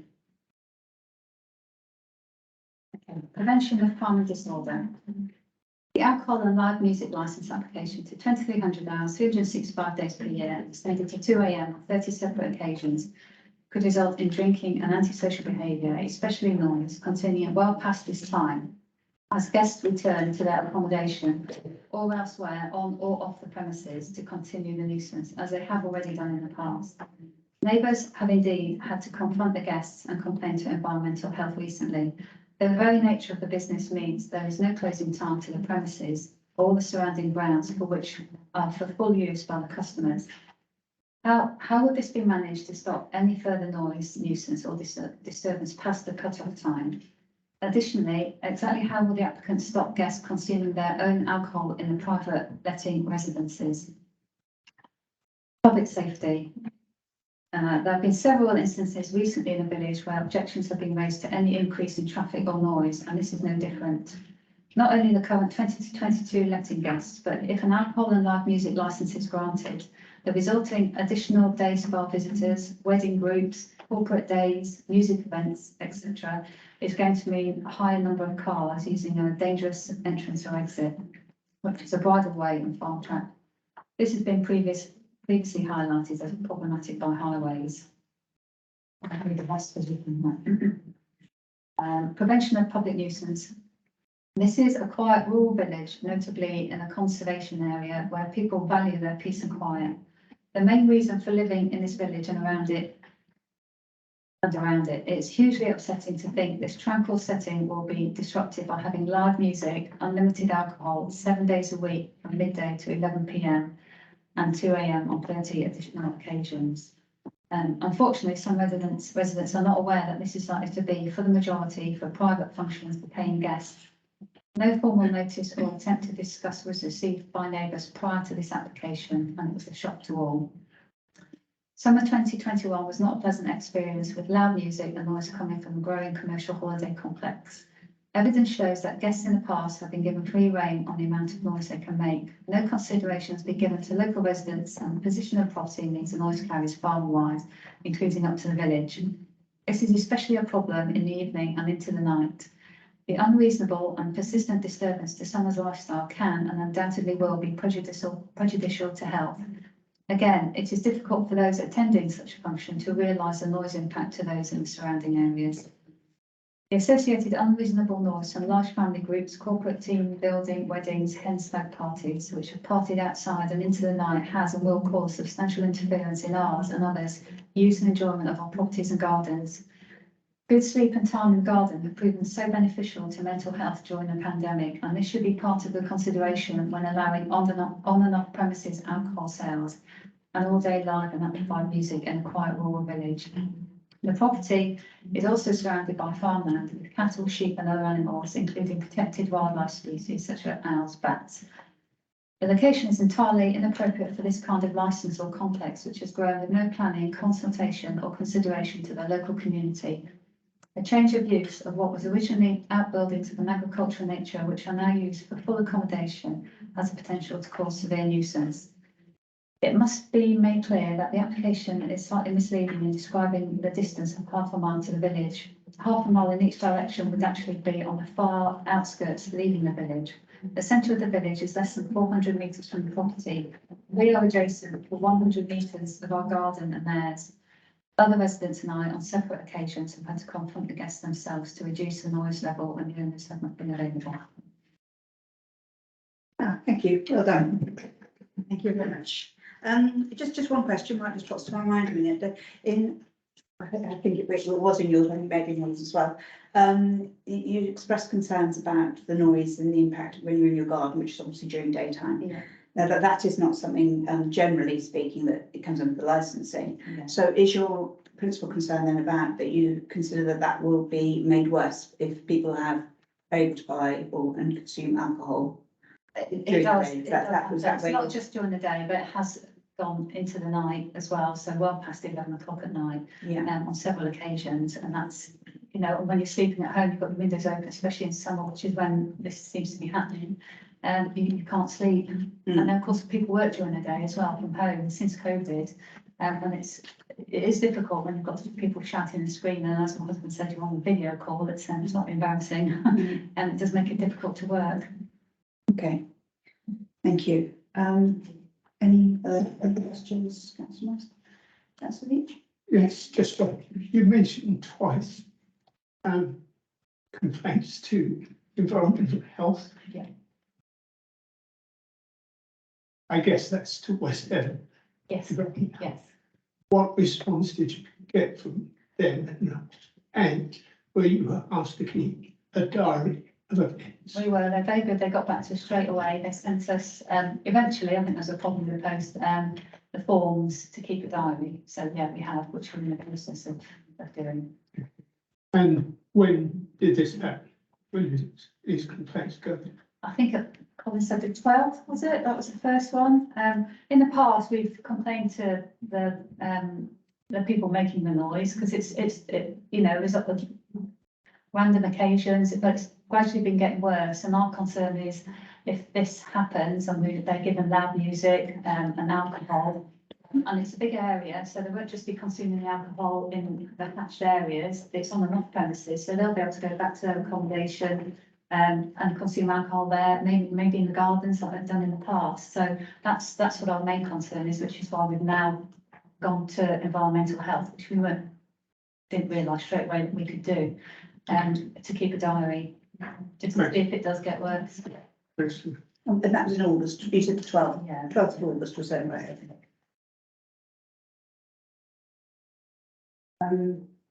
Just ask Mr Staples, and has there been any record of, because obviously, I mean, that's very, very recent, so environmental health said they haven't had any complaints.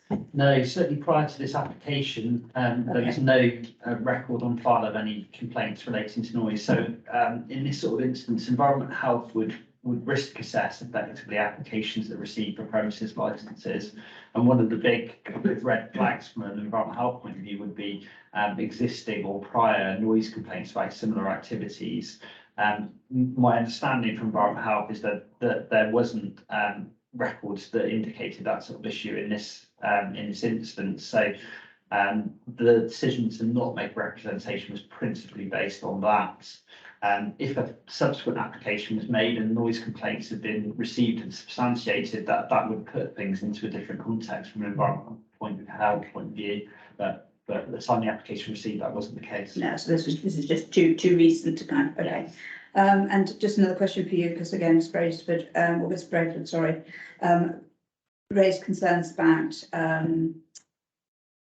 guests in the holiday lets in their own right who may have brought alcohol in to consume. Is that covered through the licensing, or can you, if you go on holiday somewhere, take a bottle of wine with you, and because it's within the confines of the property you're letting, it's almost like your home temporarily? Absolutely, it is your home temporarily. The Licensing Act deals with the sale of alcohol. The consumption of alcohol, be it wherever, isn't regulated by the Licensing Act. Thank you. So the sale, yeah. as long as the sale is undertaken in a legal manner, basically the consumption can be anywhere. Anyway, okay, thank you. I just wanted to clear that one up for the record. So they won't be able to control the alcohol. The license consumption, not through the license, no. Okay, any other questions? Thank you very much indeed for your time. Well done. Let's go back to Mr Phillips then, please.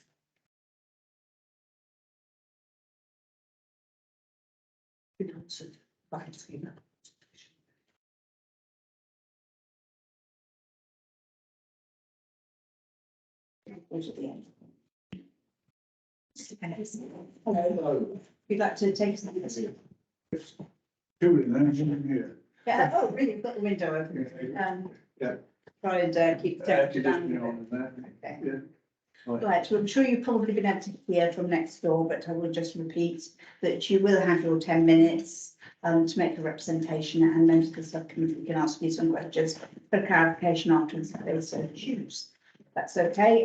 There is, if you wanted to always have a glass of water for you, so, but when you're ready in your own time, there you go.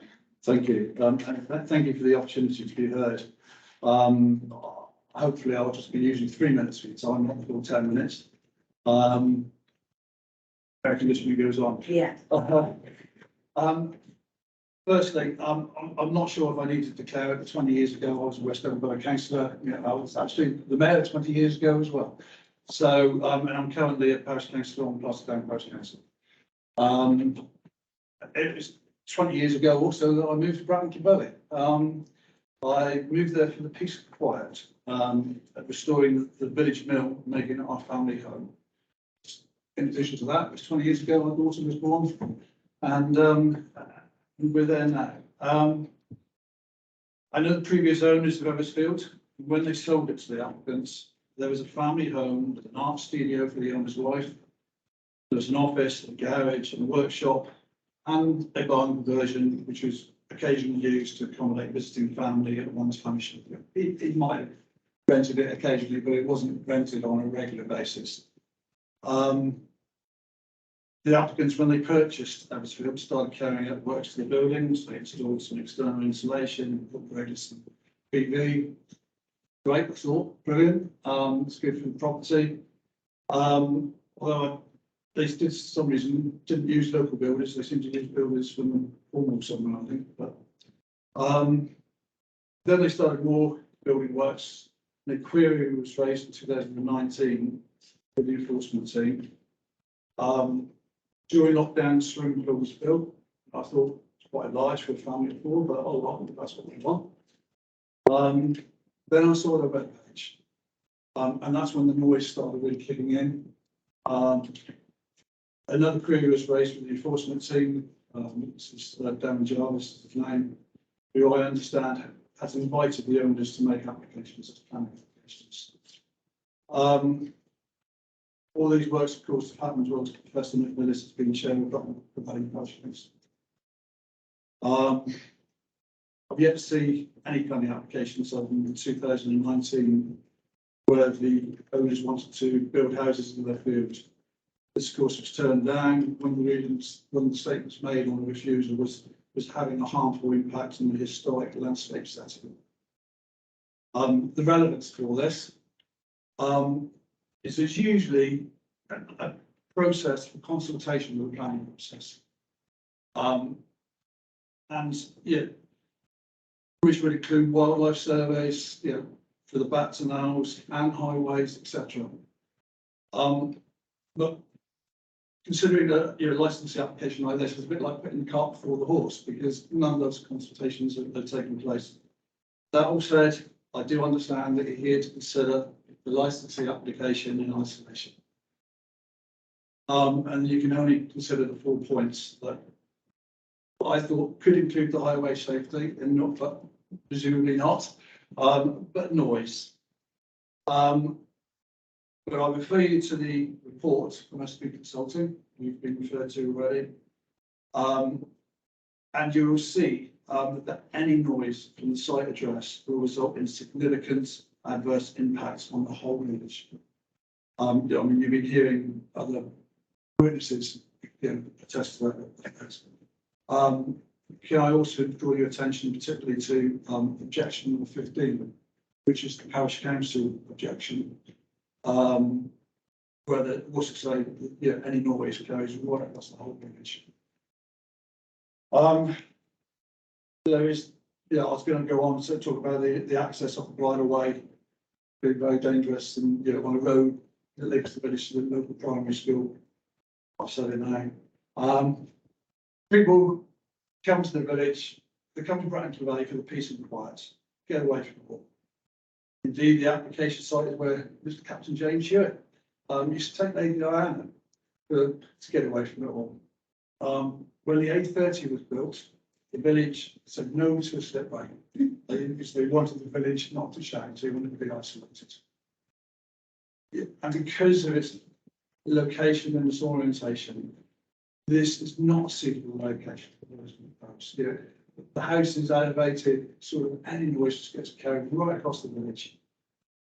And you know, I ask, given the evidence that you have, the evidence from the parish council, the evidence from the noise survey, that you refuse this application, and you also ask the planning officers for an update on any planning applications and any enforcement. And that's my 3 minutes. Thank you, Chair. Thank you very much indeed. Okay, any questions, members? Nice. Absolutely. So in 20 years, you've actually shown, same as that you're saying, you've heard more that it's had more issues. Has it been progressive? Has it been quiet periods? It's the last couple of years, it's really kicked in. And, last weekend, there were kids playing tennis on a Sunday. Well, you don't mind saying kids playing tennis, but Sunday lunchtime, you want to sit in your garden maybe, or Sunday afternoon. It's the commercialisation of it. That's the issue. So you expect people to have a family home and to make a bit of, children laughing and crying for the rest of it. Saturday night, I visited some friends. I got home actually about midnight, and I sort of took my bike, came home, took the trash out, and it's like, what on earth was going on? And there was lots of noise coming from the swimming pool area, lots of wooing, whooping, and cheering and everything. And I got my bike again, went up to the village, and it was just as loud up there, just as loud. It's the site. It's just, unfortunately, it just doesn't work for what they want to do. That is the issue. Had it been a few miles away, then maybe. Eversfield Lodge was mentioned earlier. Eversfield Lodge is actually part of Adicott Farm, which is, you said it was 3/4 of a mile. I think it's more like 1.5 miles, 2 miles down the track, away from the village. It's a completely separate entity.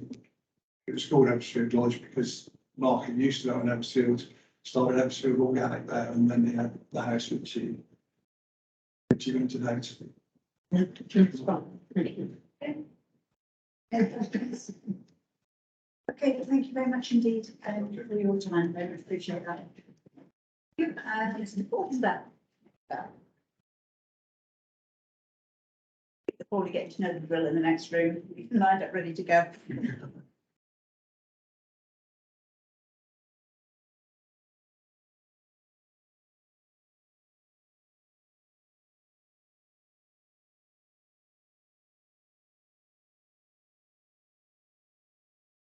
This is almost a scene. It's not his, it's next. Okay, so look, Mr. and Mrs. Toad. Hello, good morning.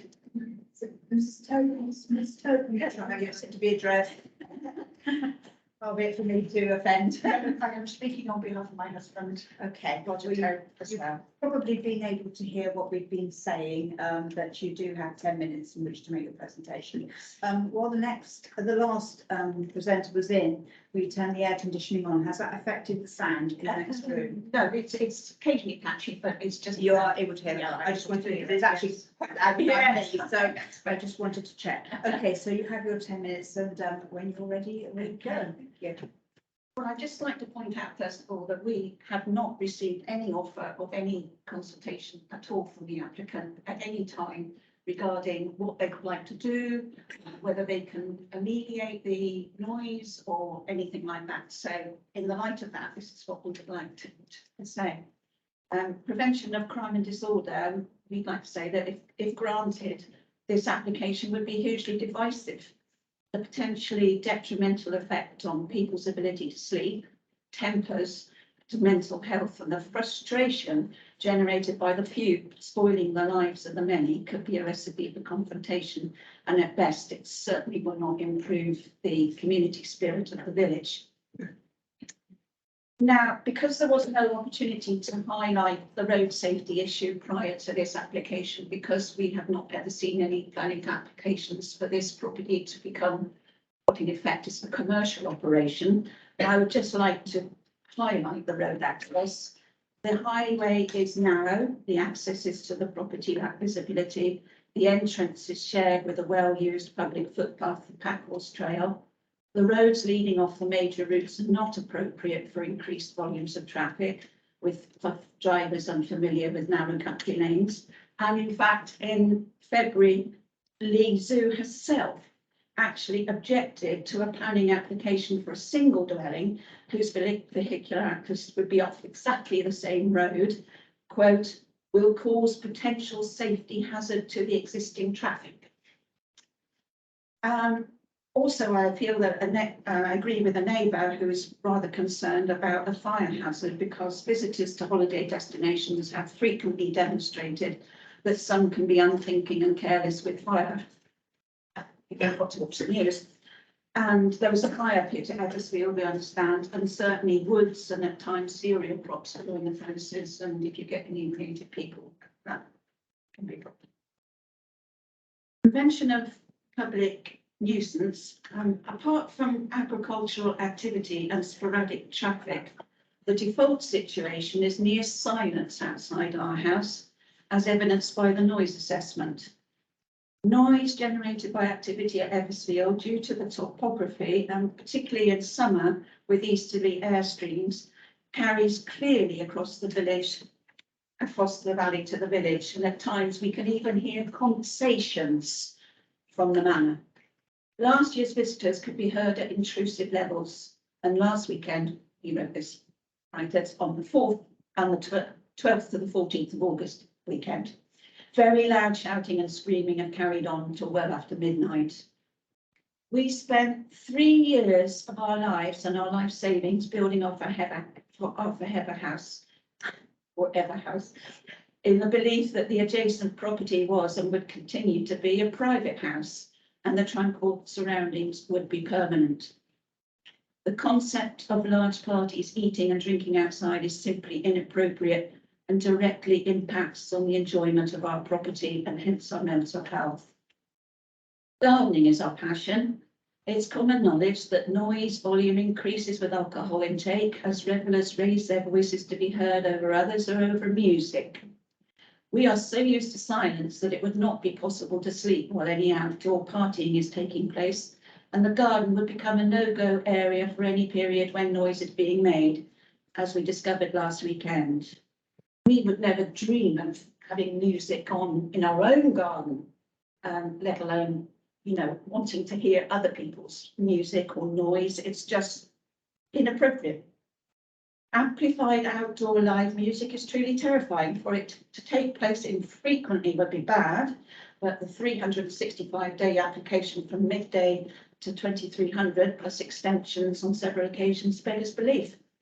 So not just the cooler evenings would potentially be ruined, but all afternoon as well.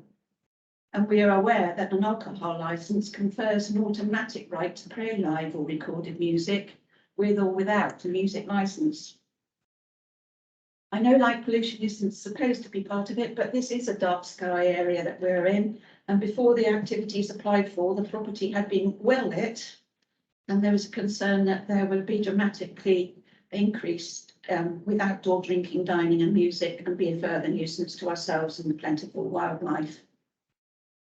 Regarding the supporting comments claiming that no problems were caused by previous events, it seems that those people were actually present and so would be unaware of any detrimental impact on the village. You can't be at an event and say that it caused no problem to other people outside the event. You weren't there. And also non-attending residents being aware of the event being an isolated occurrence wouldn't necessarily see the need to complain. And that's what it is. We all thought they were one-off things and it wasn't going to be a problem. And I would just like to say that we've owned property in the village, and one property in particular, since 1983. And we have not been aware of any noise problems when we've owned those properties in continuance until the last couple of years, when it became more of a commercial business. The business model for this application facilitates is utterly unsuitable for the location of the premises, and we find it both frightening. Thank you. Thank you. I'm sure you probably heard earlier on that planning elements is not something. Yes, I do realise that, but we have only had this opportunity to say something. I know that, but we will, and I will now something up at the end. I will Yes, say I do what we can do, realise what you can and can't do. One of the things that you did pick up and raise concern about was about fire. And I know that I can't remember if Mr. Fergal and Mr. Sables actually did talk about the fire element of where that sits. I think I might ask you just to repeat that. Yes. So yes, under the Yes. Regulatory Reform Order 2015, the owners, operators of commercial premises were required to undertake their own fire risk assessment, and the fire service had a responsibility to take enforcement against that. So yeah, that would be something the fire service would be able to advise and enforce upon should the need arise. The fire element. That has been done. Thank you. So the fire element of it, well, absolutely recognise your concerns. There is legislation in place to. Okay. Any questions? Yes, you referred to dark night skies. Is that on an official register, or is it just because you're in a village that's away from? To be honest, I'm not altering it, but I do know that we can see the sky beautifully, and looking over to Dartmoor, it is always dark, apart from that corner. No. Lovely. In that case, thank you very much. Thank you very much for your time. So did you say that Mr. Forster isn't here? He's not here, he's not in the room. Right, okay. So it's Mr. Lee next then.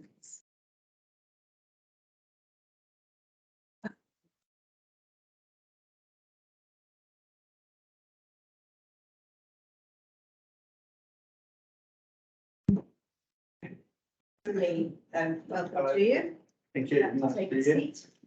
I'm sure you can probably tell me the procedure from now, having heard it several times, but you do have 10 minutes. Okay, And then the committee will be able to ask you some all questions. right, thank you. I'm here really on behalf of South Breezel Holidays, which is the family firm that we run, which is about 1.4 miles from Eversfield. Our ethos for our place is tranquility and peace. We get people coming for that reason. And we're worried that there's going to be music would disrupt that, disrupt our business. And I think it's bad for the village, but that's being put forward. So that's really all I've got to say, but I'm concerned that it could actually destroy our business if it's loud enough and continuous. I mean, nobody minds it being occasionally. It has the potential of being 7 days a week, 11 hours a day. And I understand it's live and amplified outside music, which will carry a long way, especially the heavy beat, will just disrupt our business. So I am worried about that. I think going back, saying over the last 30 years has been businesses there. Well, there hasn't really. I mean, Bruce Mark and David was talked about because of his, he had a tennis court, but he invited people from the village to go to the tennis court. They already picked up on it and there was no noise. So that's not relevant. Mark and, the people there I knew fairly well. They didn't run businesses and none of them applied for live outdoor music. 7 days a week.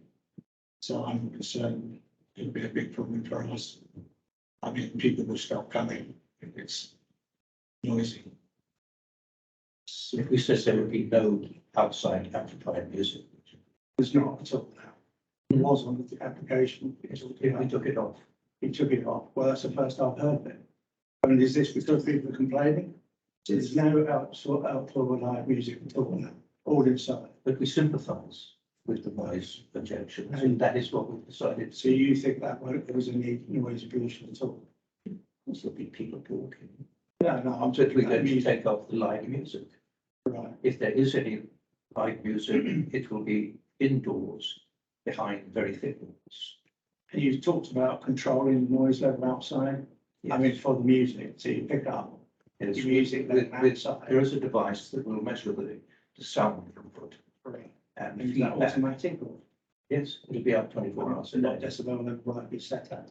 Up to the details. So I mean, you could set it as As you you enter enter the the tent. Oh, no, it'll be at what is reasonable. What's that? Mr. Lee, hold on. You just ask a a lawyer. moment.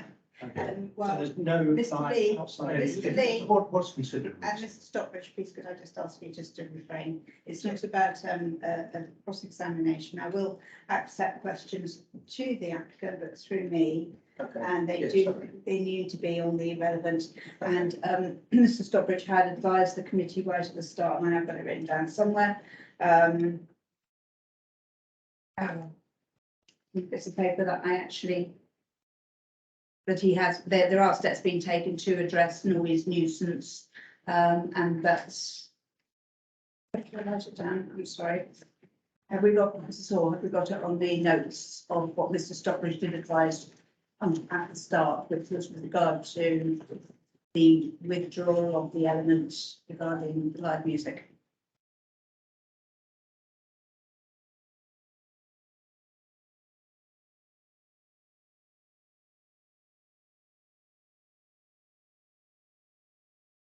Yeah, my note says all music after 11 p.m. Will be held in solid buildings, with windows closed, and will be installing monitoring equipment. So yes, and that was excluding marquees, so marquees were deemed to be indoors After 11 o'clock. after 11 o'clock. So it could be outside music from midday till 11 o'clock. That's an impact on us then, isn't it? Should go through it. I think Just a second, please, Chairman, I Mr. think Fairman, yeah. Mr. Stockbridge also said that the applicant was withdrawing the request for music to 2 a.m. and that music would be indoors until midnight. I think that's what he said. We're quite prepared to withdraw any amplified music outside. Yeah. We understand your problem. Yeah. We sympathise with it. Okay. We want to stop it. Okay, so if we put that in our notes, so we can actually refer back to that when we deliberate. Okay. So, okay, any other questions from Mr. Lee? Anything? No, okay. Okay, so thank you very much for your time, very much appreciated. And I believe you are the ones you wanted to check, as if there aren't any other, that Mr. Forster had registered to speak. We can't see, can we, on here? Let me see out the room here.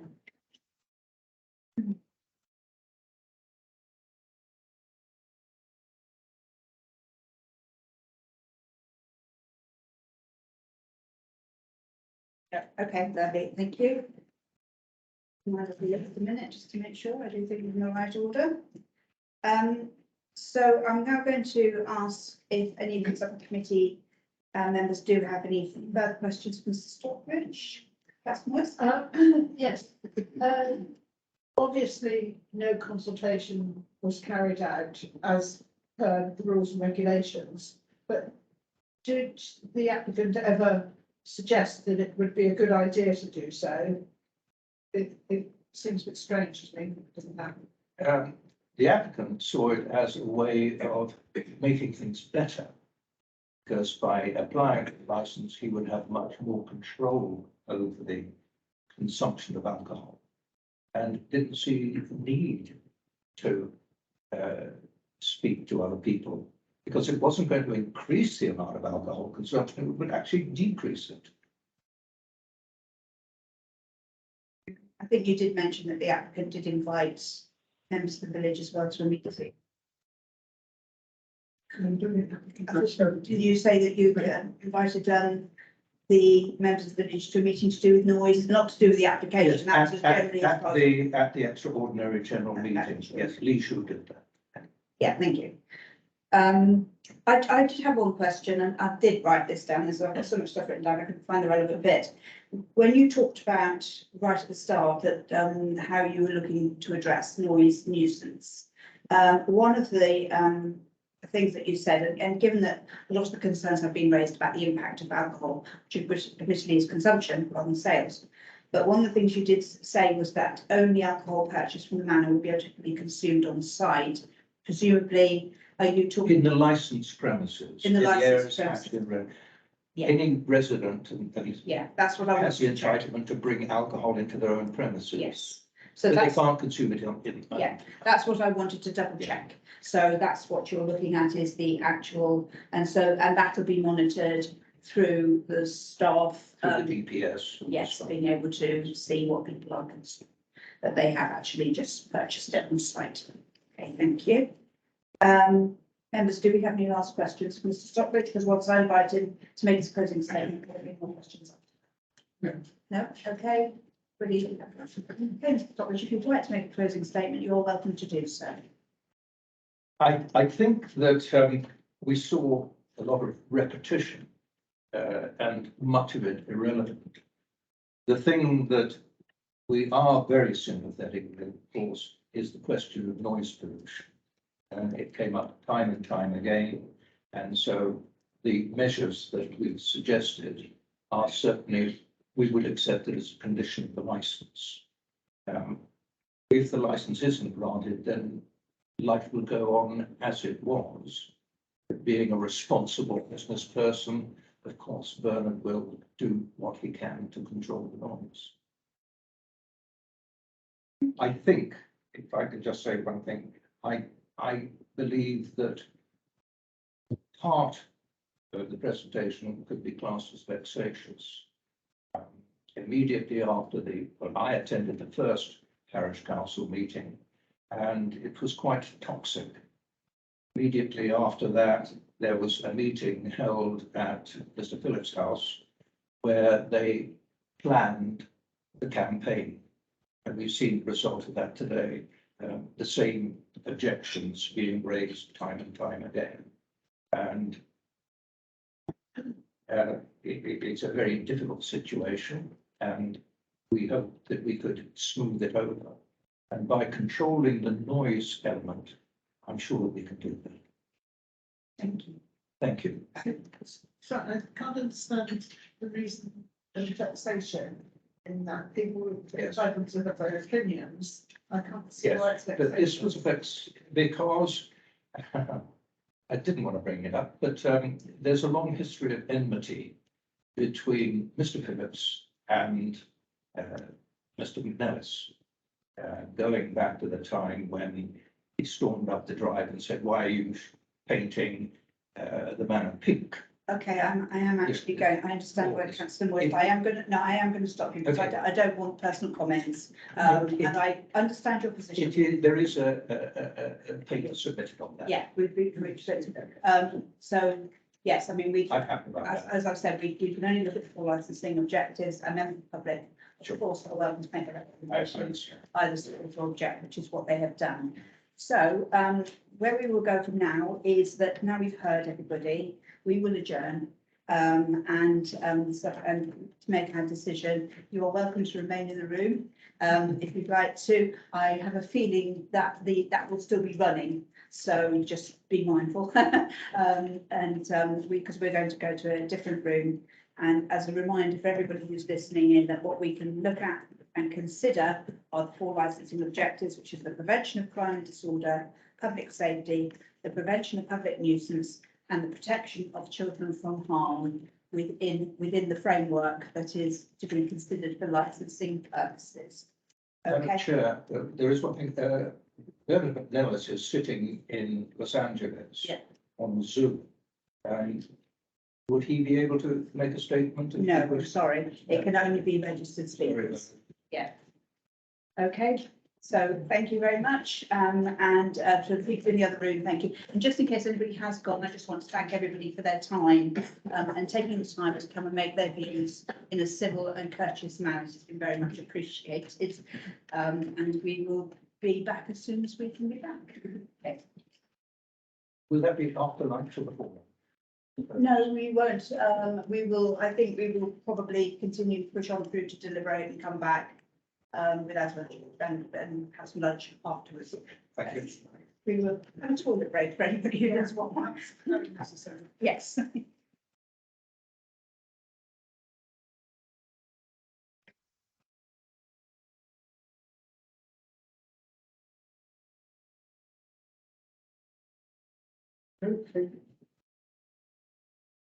I get gas.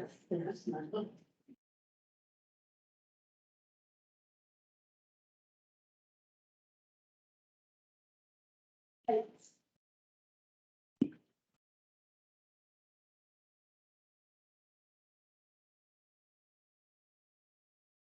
Much.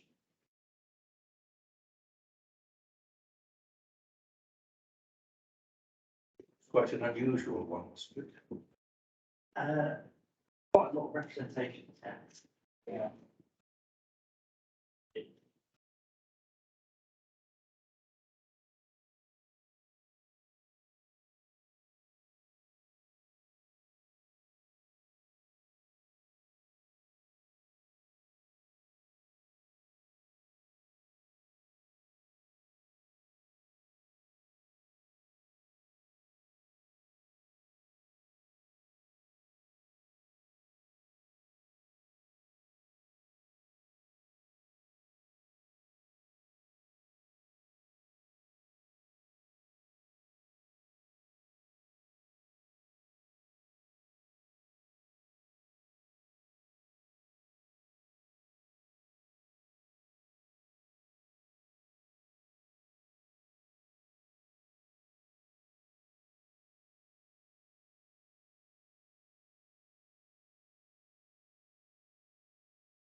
Hi, darling. They're out considering their decision at the moment. I should think there'll be about 20 minutes and then I'll be ready. I think as early as I could.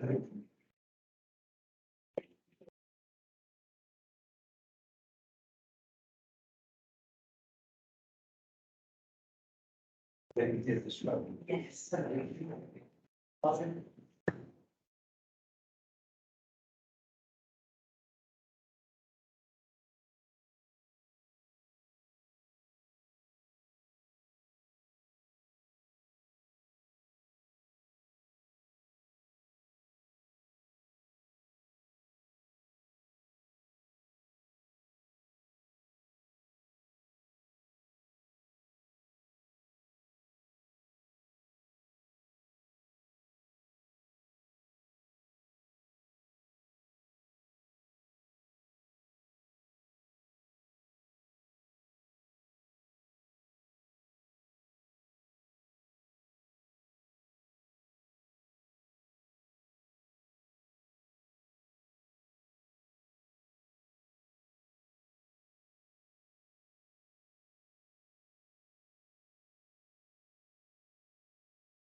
No, it's all done. Nobody can go anymore. It's just mine's outside. Yeah.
Usually take. How long was a piece of string? Oh, it's like that.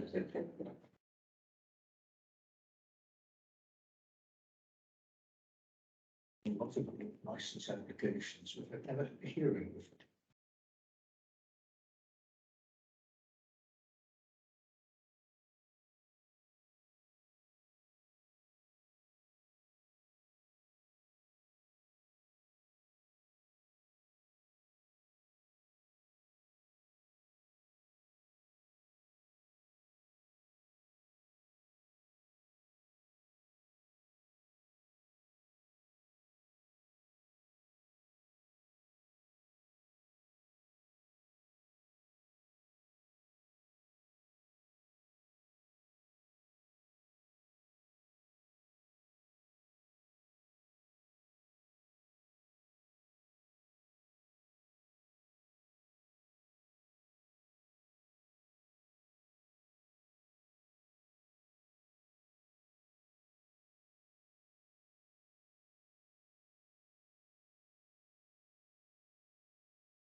Do you want me to get them seated back in the room because they used to discuss?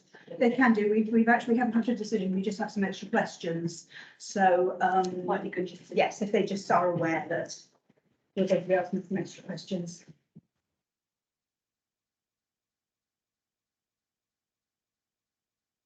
Then the chance we have the air conditioning off and lately every day is used to really happy with. I don't know how to turn it off. I'll say to him, No, Still, great. Happy is the one who knows how to. deals with it.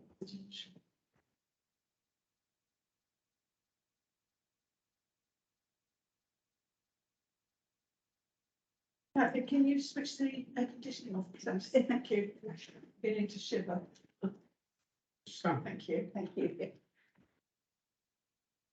Yeah, they'll gone back in or going back in, okay.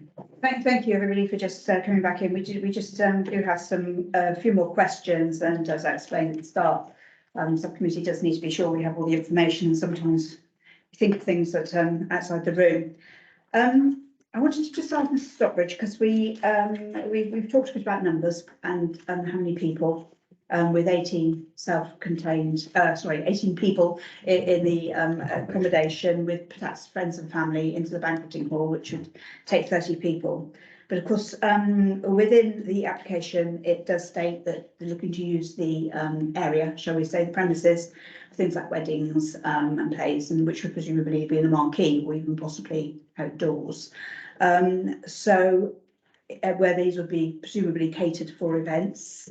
Are you able to give any indication as to how many people that would be accommodating, or is that an unknown? Is it under 500 as it would be in terms of the licensing? I think Mr. McNellis was thinking of numbers like 30, 40, 50. Right, okay. Okay. They'll just be small events. I mean, you've obviously had a tenants license in the past where you've perhaps been able to do, I don't know what sort of events have been covered with the tenants license, excuse me, but is that the sort of numbers that were present Yes, during those events? never more than 50. Okay, right, thank you. And the next question which we have, which is actually from Mr. Staples, is we talked in the early part of the hearing about the plan that needs to have all its details showing on it, and which you did confirm had been received, and which you did say had been sent. But obviously we as the committee hadn't had, what we had just got was an uncoloured line drawing, shall we say, with hatching. So what I wanted to check with our team here is when those plans were received, that were submitted by Mr. Stockbridge, are you able to confirm when they were received?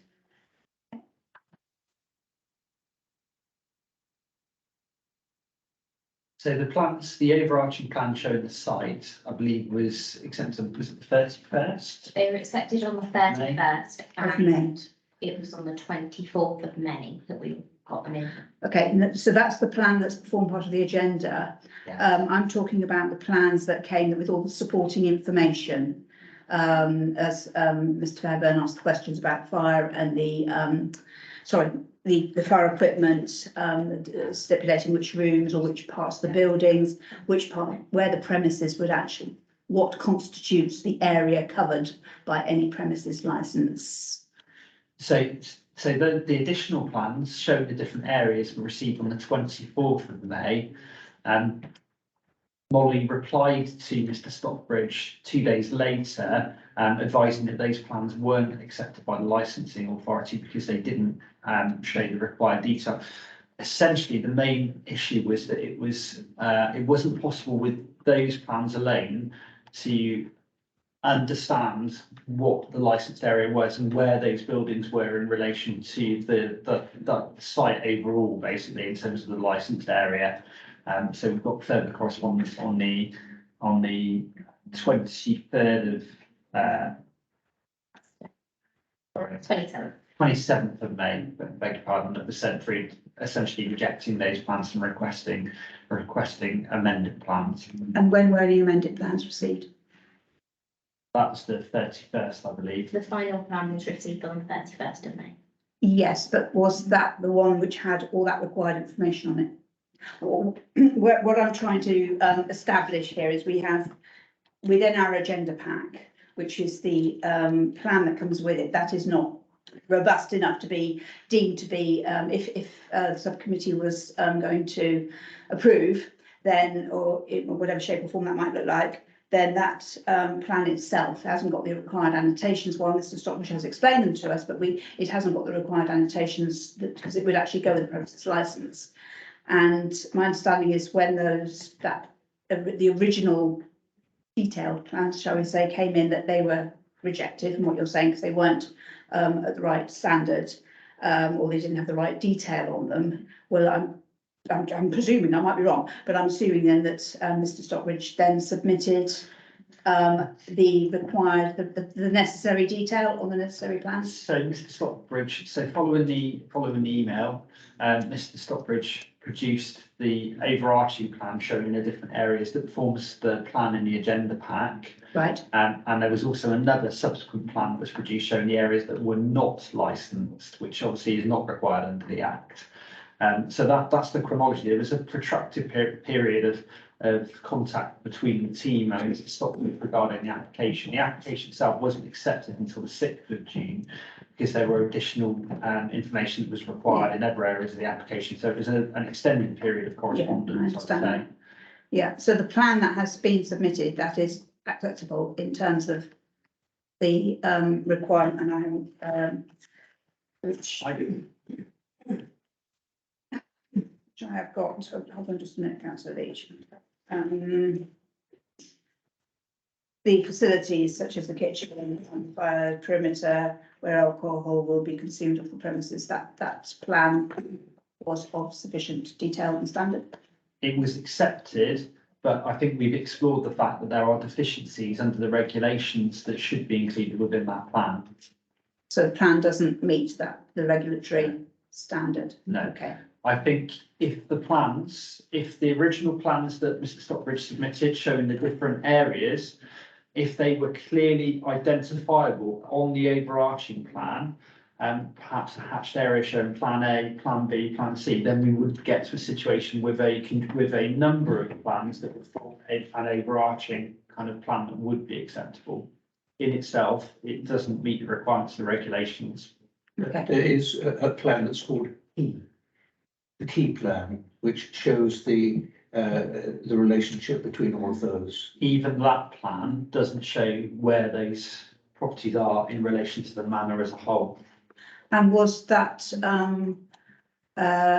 explained to Mr. Stockbridge? Was Mr. Stockbridge advised of this? Yes, there was an email, as I say, on the 26th that was sent to Mr. Stockbridge advising him. Okay, but there wasn't anything updated came through?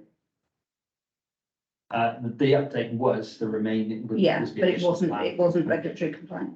I'll just give you an opportunity in just a I second. can't understand this. Yeah, I'll give you a second. Okay, I'll give you in just a second. I'm trying to get it, we're trying to get it in our heads as well, so it isn't straightforward.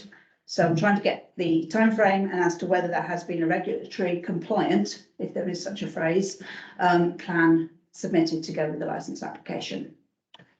We've not received anything subsequent, basically. It's apart from a plan showing the areas that aren't licensed, is my understanding. Okay. And while I don't want you to breach any general data protection regulations, are you able to read the relevant part of the email that was sent to Mr. Stockbridge regarding that? So the relevant section here would be, and the email is dated the 27th of May, is thank you for the Google Maps image. However, the key plan hasn't been accepted as it makes it look as though it is one building. From looking at the Google Maps image, it is clear they are not the same building and the pool is actually open air. Our suggestion is a plan similar to the key plan that shows the whole site, including any buildings that aren't being licensed, cottages, drives, etc. This will show where the restaurant, buffet area and other areas are clearly. Okay, and that wasn't forthcoming, that hasn't been, no, okay, right, thank you. And Mr. Stockbridge, I want to give you just an I opportunity. find it very strange that they thought that it was one building because the plan shows trees, Mhm. you know, and clearly, you know, I worked on a magazine called Architectural Design for some years, doing architectural drawings, and they were to that standard. You know, a lot of people aren't used to reading drawings, and this is more complex than a usual pub, of course. Yes, yeah. I just was wondering if you'd received that email, and if why really you hadn't been able to respond with a regulatory compliant, I'm just making that phrase up, but you know what I mean, a plan that was compliant with regulations. But if you take the plan that you have, Yeah, and read it in conjunction with the detailed plans, I think it's very clear. And all of the requirements are in there, because I went through them one by one, making sure that they were there. Are there? my understanding is that the plan, though, that it sits within our pack, that is what would be part of the licence. So I didn't put that together. I submitted all of the drawings that Yes. were necessary. yeah. I'm sorry that you didn't see them. Yeah, no, but what I mean is there should have been one plan, I understand, that's what I'm trying to, this is where we are trying to establish here, there should be one plan rather than lots. And I understand why you may have submitted lots of different ones, but there should have been sort of for us, which would have essentially have given us the information that But would. on a scale of 470 to 1, you can't get the detail on there. Right, okay, I'm not quite sure how other applicants manage then if they're in a similar position. Okay, any other questions on this one? Councillor Leach, did you? No, it's been answered, I think. Okay, right. Thank you very much. We will retire again and